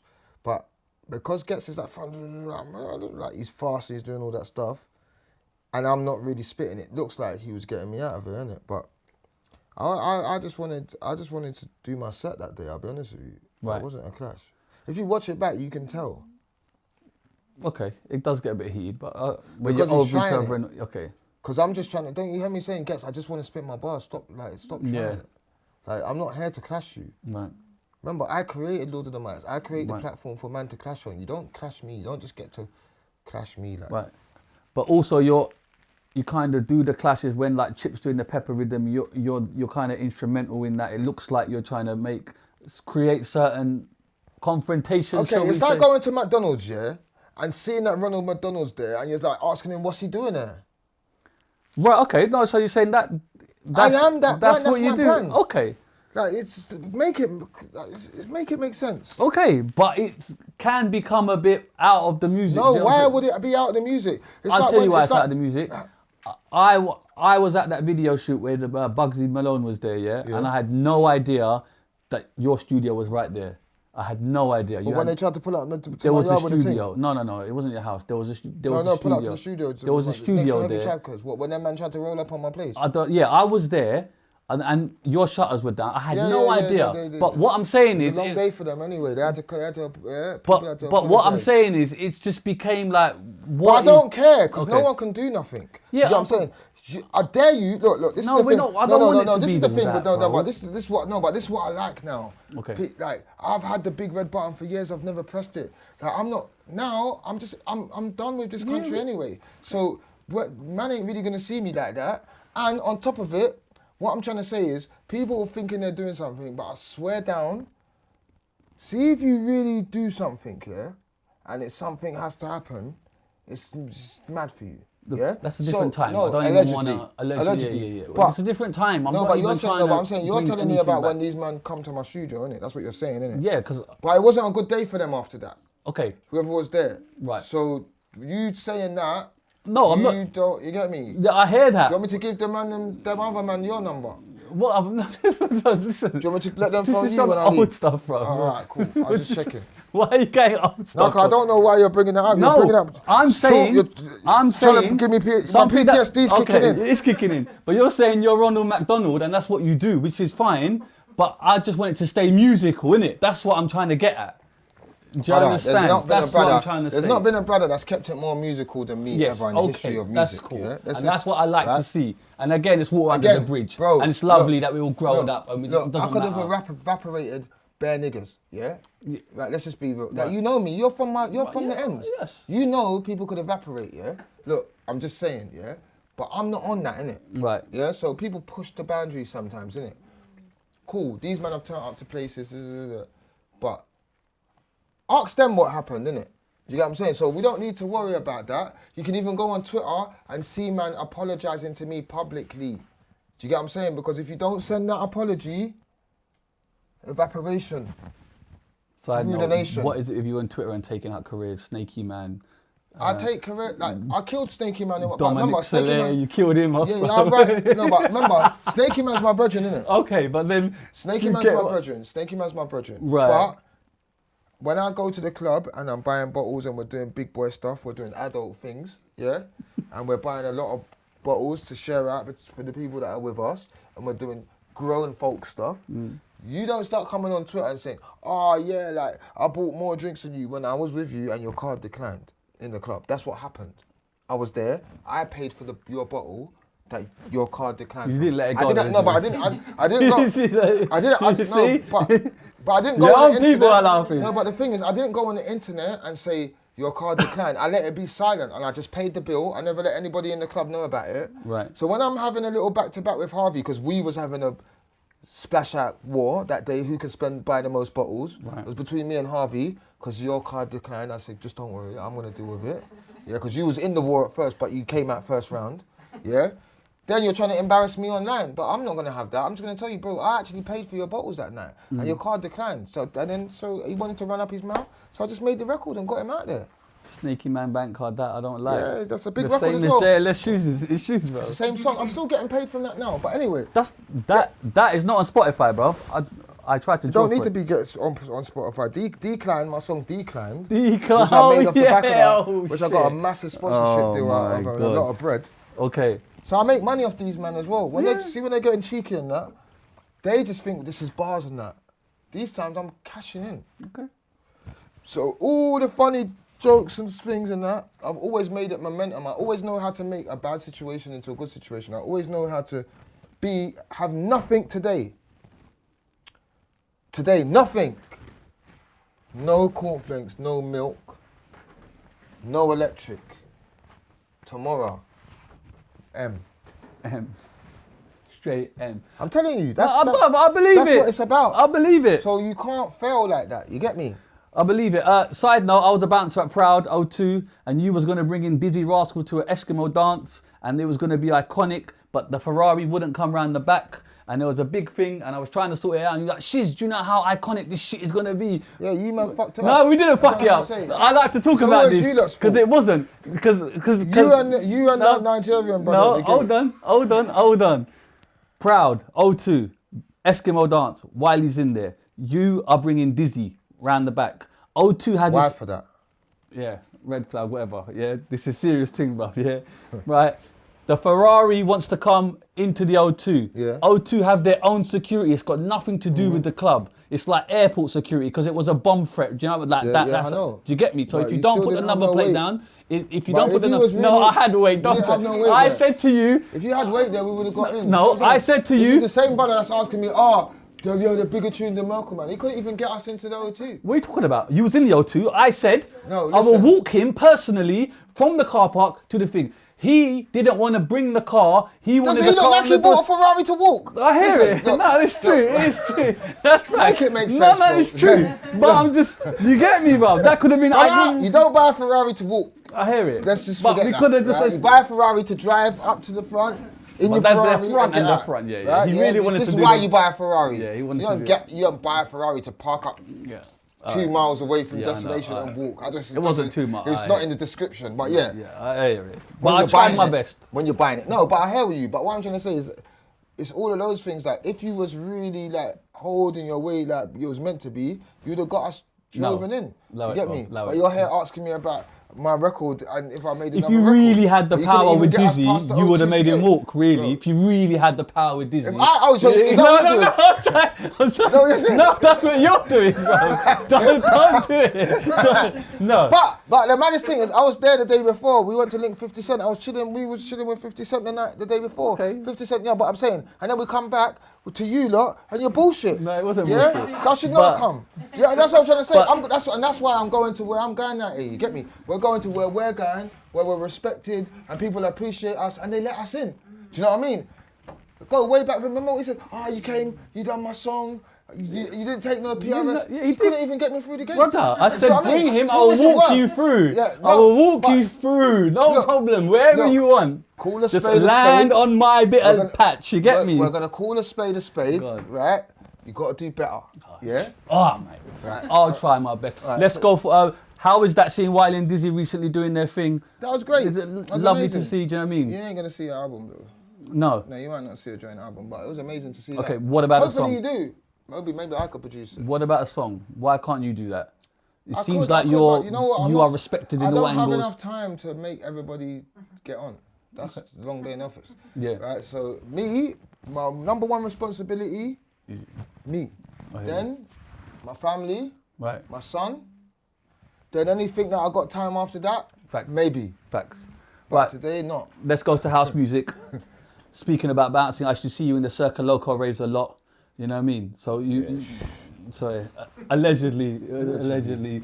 But what I'm saying is, I was seeing kind of more grime guys going to Circle Loco raves and those type of raves. I could see the house thing forming. What made There you? weren't no Grime guys going there. There was just us lot. That's I didn't see no one else in grime, innit? Do you know what I mean? But what I'm saying is, what has made you go down this route of house now? Are they Turkey? Did you get them teeth? No, but They they're your proper real things, teeth? proper things, Alright. bro. No, but are they No, your no. teeth? Harley Street. Okay, Harley Street. Just Proper checking. things, proper things. Just checking. You get me? Yeah. So, what made you go down the house route? How much did you get them for? Big cheese, bro. Big cheese. You get Give me? me your link. I'll give you. See, well, yeah, trust me. I'll do Now it. bust me. What made you go down the house route? Nothing made me do anything. Okay, but you're actively going down So what you got to Más understand, Tiempo. if you start hanging around with me a little bit more, what you'll realise with me is it's just fluent. Right. Nothing's pushed into a peg. Nothing. It's just happens, and then we have to then once something like that happens, we have to just figure out how we're gonna. Capitalize. No, I wouldn't use the word No. capitalize. Capitalize is a bit too catty, like. It's a bit too like I'm trying to I get hear money you. because it's not just about money. I'm here to add and contribute to the electronic space. Right. I want to be someone that's educated in it. I want to contribute. I want to innovate in that space. I want to bring something new to it. I want people to look around and say, you know what? I really respect what he contributed to this space. I really respect what he's added to this space and how he came and left this space. Right. So that's my aim. But it was more so like, obviously I'm a DJ originally, innit? Obviously Skepta, Moschino, Joe, he was DJing. Obviously I've been DJing from early. I told you like 7, 8, 9, 10, 11, 12 years, Yeah. like when I was young. So it just felt full circle, you Right. get me? For me and Skep especially, full circle to go back to producing and DJing. And I was already raving, like I said, I love those raves. And then we done Circle Loco, I made a lot of production for it. Me and Skep figured out, like, you know, this is what we wanted to sound like, with, you know, wicked music, and it was just a groundbreaking moment. It shook the whole of the industry. Yeah. It was the most seamless transition that happened in house music since forever. But you're in circles with like the Martinez brothers and things like this. This is no joke, bruv. Like these are very big, important, influential DJs. And I suppose in the space of time you've done it, it's amazing.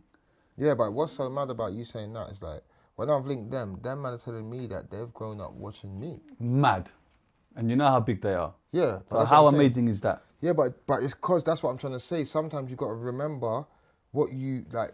Who you are. Yeah. Yeah. You know what I mean? And it's like, and again, I respect them. They've been doing this since young. There's videos of them super young, but now I've come to realize that a lot of people in the electronic space grew up on me.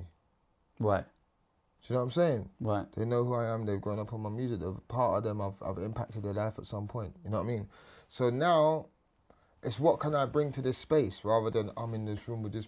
It's all big, yeah. I understand plays. I know you get me. Big up local dice. There's certain people that I rock with. You get what I'm saying? But more so, I want to contribute. So people turn around and be like, "Raw, you know what Jam's doing is amazing. You know." Really support that, really get behind that. You know, I don't want people to just big me up because I did some couple things. Like I really want to get to work. And I think with the Más Tiempo label, I put together, obviously I'm the A&R there, I put the music out, you know, I put Ussie on, I put these man on. You get what I'm saying? J. Colo, you know what I'm saying? I've really put these man jamming. These man, I put them into this position to be able to be doing what they're doing. You know, so that's good. But I'm on to, like, that's cool, that's there. I'll go do that when I feel like I want to go and vibes on the Más Tiempo one. Right. But what I'm trying to do now is my jammer thing, where I'm producing, I'm creating projects, I'm creating immersive experiences, you know. What does that mean, immersive experiences? Elaborate, sorry. Are you serious? Yeah. You don't know what an immersive experience but what type of immersive experience? Okay, so I don't really want to tell these niggas are thieves. Okay, So I can't tell them too much. You get me? Unless you're not gonna all sign an NDA. No, it's fine. Leave it, bro. No, because it's bro. That's what's been Okay, happening. but you're doing a lot. I'm just giving you a brief. 'Cause I don't want to go too into Totally, it. totally. People will No, still. I hear that. I respect it. People are thieves. They're tramps. I hear it. You know. Where's Grime in all this? Because some people will say he's turned his back on Grime. No, I'm dropping. I just shot a new video Grime thing. I'm gonna be dropping a lot of Grime this year. You know what I mean? I can't turn my back on Grime. I am Grime. I created it. It's always gonna live. Grime lives through everything. It lives through drill. It lives through podcast cultures. It's all DIY culture. It's not just a BPM. Everything we're doing, everything. This you sitting here doing this is because of Grime. You know what I'm saying? It's all from the essence of Grime. Being able to believe that you can get up from wherever you are with whatever money and do what you want to do and believe in yourself and achieve that and do that. That's what Grime is. That's to me, anyway. You get me? It's a way of life. Yeah, It's like a way of life. Yeah, it's a way of life. Yeah. You know what I'm saying? So I could never turn my back on Grime because there's how many people are feeding their families now because of Grime? Do you get what I'm saying? So that's cool. I'm just deciding to do this for a bit because you're not stressing me out. Yeah, so obviously there's a little bit less black people over there as well. No, I'm joking.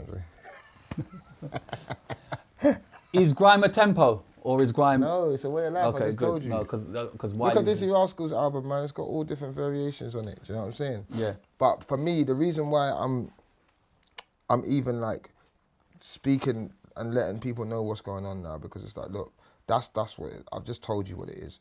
That is what it is. Witty, serious jokes. That's the timeline. These are, you know, I've told some of those stories a bit, but there's bits in there that I haven't told, and there's bits that I've told you that the reality of it that I don't really give a shit what none of these men think anymore anyway. Do you get what I'm saying? I hear that. And also, like now, I know that what I'm about to do is just so groundbreaking, and I've been working, and I'm in the wings working, and I'm about to bring forward so many great things and great opportunities for other people, great new jobs for people. You get what I'm saying? Bring new artists through, bring new sound, you know, just start something that's gonna, and also pull from all the different spaces that I've been in. You know what I'm saying? It's like, yeah, bro, I'm just, and also I feel like England, I've reached the glass ceiling here, this thing, like I've done, like if I was from America, yeah, and I lived in America and done what I'd done. Gone. Bro, forget about it. Yeah. So why am I gonna just sit here in this place of low vibrations, people this, everyone wants to get you. You look on the thing, someone just stabbed someone through the chest on the train. Thing, this just going mad. Like, you wake up, it's dismal, your next door neighbour don't even want to say hello. They reported you for leaving a candle on at night. I don't want to be here, bro. Like, I need to go and Big travel facts. the world and put my music to what it needs to really be doing. The other day I was in the studio with Beanie Man, I've done 3 joints for his album, he wants to get back in again. I'm working with him on that project. And at the same time, it's like, I realise I'm a global artist. Like, I'm not just meant to be stuck in England like this. Like, England's cool and I've done a lot for England. I've actually built up UK Black British culture. You cannot speak about Black British culture without speaking about me through every single person's story. So I kind of feel like, yeah, that's done. That chapter's closing. I just want to go now, travel. I'm still traveling to take Grime to other places. I'm going to do an Australian tour in March, Grime, and I'm going to do some after parties, which is electronic music. I got the Tony Rouse project. We're just building, man, and I'm going to start traveling Asia, you know, going to Bali, going to Australia, Europe, doing Malaga with Loco Dice in March. I'm doing Jamie Jones in June. Yeah, bruv. And I'm gonna flip in, as soon as I drop some tunes in the month, I'm just gonna boom out the shows, more of them as well. I just get on the road and live life, man. With no other people in your ear, moaning, asking you to borrow a tenner, getting on your nerves, trying to draw your girl. Just leave all those guys in London. Right. Yeah? Then let's get on the roads and go and live life, innit? Like, so that's where I'm at, man. Side note, how nice is it to see Skepta as kind of a cultural icon now? Just like the people he's with, it's like... Do you want to kiss him now or after? You're going crazy, bro. Why for that, bro? Why for that, bro? Man's trying to give people in your crew flowers and you're doing some fucking joke thing. Like, fuck him then, innit, bro? You know what I mean? You know what I'm saying, bro? I'm joking. No, I'm saying, do you get me? Man's trying to give his crew flowers. That's funny. Yeah, it was funny. But I'm saying... Now, go on. How nice is that? Do you know what I'm saying? Like, to see his growth and where he's gone and his achievements. Do you get me? And become like known in America and like... It's inspirational. Like in fashion and stuff like that. Yeah, Do you know what I'm saying? Skep is inspirational because one thing I like about Skep, he saw what we'd done, what was created, and he's always he's added to and elevated and seen and progressed, and I think that's what a lot of people should take from Skep and look at what because some people look at the hype part, oh, how we do it, man bought this, Jazz Rose, whatever. They talk about all this other stuff, but what you should really look at him and take is how he applies himself to anything that he wants to achieve and follows it through. That's the part that I really admire and I'm inspired by. That's what I wanted, bro. You get me? Man tried to give me some next thing. Right, I've got a last thing and we're done, bro. AI has asked some questions. Do you want to answer these? AI generated. Go on, then. Right. Do you feel Grime today would have gone soft if Lord of the Mics never existed? As soft as your hair. No, that's too soft, fam. That's conditioned shit, you get me? I'm looking at L'Oreal sponsorship, bruv. I reckon that it's not even been there for a little, like, I've not done one for a little while and it's getting moist now. Like, I feel like I need to bring Lord of the Mics back because it's the real heart of it, man. Are you going to? Yeah. Yeah? I'm about to. It's coming, you know, so. This year? Possibly this year. Yeah? Yeah. Okay. I reckon 92% possibility 92 this year. only. Were there any battles that kind of almost happened and didn't, that we don't know about? Yeah, the one that me and you were just about to have. Yeah, what are we doing? 16s each, yeah? Nah, there is, but that's irrelevant. Fair enough. Who's the most overrated MC in Grime history? Now, should we duck that? Yeah, definitely. Did some MCs duck Lord of the Mics because they knew they'd lose legacy, not just a clash? Of course. Do you want to name any? I've already pissed enough people off today trying to start. Was Grime ever really united, or has it always been an ego disguised as culture? It was united until everyone started getting money, then they turned into fucking weirdos. Who benefited from Grime without truly respecting it? We all know who that is, or a couple of them. I actually don't, but all right. Yeah.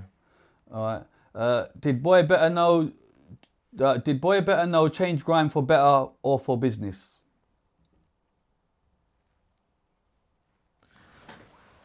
Okay. Oh! Show them again. Turn around. You know what I'm saying? Obviously, he's saying it's AI, but it's him still asking questions. What does that say there? It says your name. It says ChatGPT. Nah, but it's for both, man. You know what I'm saying? You can only be better with both, man. It's about culture and it's about business. It's the music business, man. You know what I'm saying? It's like, you can't be in music doing it and that's all you do and that you don't have a job and you're not making financial gain from it. You just be a waste man, innit? Do you believe certain MCs rewrote history once Grime money arrived? That's the whole reason I came here and started telling you what happened on the camera. Right, bro. I'm just reading up. Check his mic. His mic's cool, fam. So none of the questions I asked you to ask, you asked me. Oh, do you want me to ask them? I've got them as well. You're a pagan. Why am I a pagan? I was waiting for you to do that. I'm doing that, bro. Let me live, baby. Come on, I'm doing this, bro. You know what I'm saying? You know what I'm saying? See these men, you got to keep your eye on these. No, but I don't mind the questions you asked because you asked a few questions. But I just done what I just said what I wanted to say anyway. So has Grime lost his hunger, or have the artists lost their nerve? I think that when you started spitting, it just pissed off. You're a dickhead, bro. You featured on my tunes, bro. So why? So I you get felt me. sorry for So you. what? Allow it, bro. It was charity. You allow it, bro. You get me. Man was there, award shows, performance, bro. Don't No, try, bro. I obviously, gave you the stage. I You get me? felt The sorry for Asian you. market, bro. No. I opened up the market for you, you bro. did. How about that? You did, you I did. gave you the market. So here you go. You did, but what it is, What? I knew that they used to bully you in school. You're an And I wanted idiot. to help you out because I could see the pain in your eyes. Yeah. Yeah. And I wanted to. He got PTSD from his school, innit? Yeah, I did. I did. Just like you. That's why you're doing podcasts now. You stop security. Bro, no, I still run What that. are you lifting? That's bro. You know. I'm not gonna lie. You're a bit wham still. All right, cool, bro. This is all Lord of the Mics. No. What clash as you think? No, fuck all that. Right, last bit of questions and we're done. So you picked AI questions over the real shaman question? No, I've got the shower band questions, but I'm thinking of time. He's also been texting me and said it's been free. How long's it been? 3.5 Hours? That's what I'm trying to say to you. That was fun. See? And that's when you know it was the best interview that you've ever done in your life, bro. I wouldn't go that far. 100% it is. 100%, bro. I don't care. 30 quick fire questions and we're done. Pirate radio or YouTube era? Come on, bro. Pirate. Reloads or silence? Idiot thing. But Silence now. it's true, there you go, actually true. Bars or presents? Oh, that's a hard one. Depending on the thing, man. What live you're saying in that show? I guess so. Like a present. Studio or live mic? Oh, live mic. I like live mic, bro. Clashes or catalogue? Catalogue. Early grime or modern grime? Early grime. MCs or producers? Producers. Raw beats or polished mixes? Why for polish? Okay, so what? Raw beats? Raw beats is a why. Exactly, they're both wise, bro. So what do you want to do, bro? Crazy. Okay, cruise or solo runs? Yeah. Well, before it was cruise, but now it's solo run. Respect or numbers? Respect, man. Radio sets or stage shows? Stage shows. Legacy or relevance? Relevance. Fear or confidence? That's an idiot thing. Ego or hunger? I'm hungry as well right now. Bro, don't worry, bro. We can get through, no problem, brother. Ego. You in my neck of the woods, don't worry, bro. Discipline or chaos? Chaos. Gatekeeper? But chaos is good, yeah? Because that's what I came up off. Yeah? Controlled chaos. Just chaos. Okay. Yeah. Just bare chaos. But now discipline is the new currency. Yeah. It was always the currency. We just didn't know. Culture or commerce? You mean e-commerce? This is commerce. What's commerce mean? Business. Money, business. Yeah, that's the same thing. Yeah. Yeah. Culture or commerce? Bruv, I'm already the culture. I need some commerce in this blood. Memory or myth? That's dumb. No, it's not. It's not. Okay, go on. They're saying memory. Would you rather be the memorable or be someone that's like a myth, like no one? Like, Okay. It's not. I like to be remembered for. But a myth can be a good thing as well. Yeah, but a myth is like, did it happen? Did it not happen? But the basement's like that's a myth. It's like a place that Yeah. can you get to it? Does it exist? I'd say myth. Get me? I like myth. Old rules or new rules? No rules. I love that. Bars first or energy first? You just asked that before in a different way. I didn't. Yeah, you said you said bars or aura. Presence, yeah. Okay, well, fuck that then, innit? Yeah, but you said Influence or credit? See, I'm trying It's to chat GPT, bro. I'm Look. reading the thing, bro. Look, right, so what I'm going to do is what we're going to do. When we turn the camera off, I'm going to give him some lessons before I leave London. I'm going to... He's going to manage my career, I'm going to folks. manage him how to do this interview You thing. want to- Because yeah. obviously, he's got big potential. But Thank you, he's- sir. Yeah, you got massive potential. But you see, like when you ask me the same question twice and It's not the same question, though, because here's the list. Here you go. Where is it? It's not. Look. I rest my case. Right. Peace or pressure? Right now, I want peace. That's what I want. Last word or last laugh? Last word or last laugh? Last laugh. Hold on. Wait. Come back. Mr. Jamek, it's been an absolute pleasure, sir. Governments. Okay. What's your government name? Okay, Jammer, it's been an absolute pleasure. Look, I'm trying to give you your flowers, man. No, but you just said my government name. Oh, I'm innit? sorry about so that. Should we say yours? If you want. Right, if you Saeed.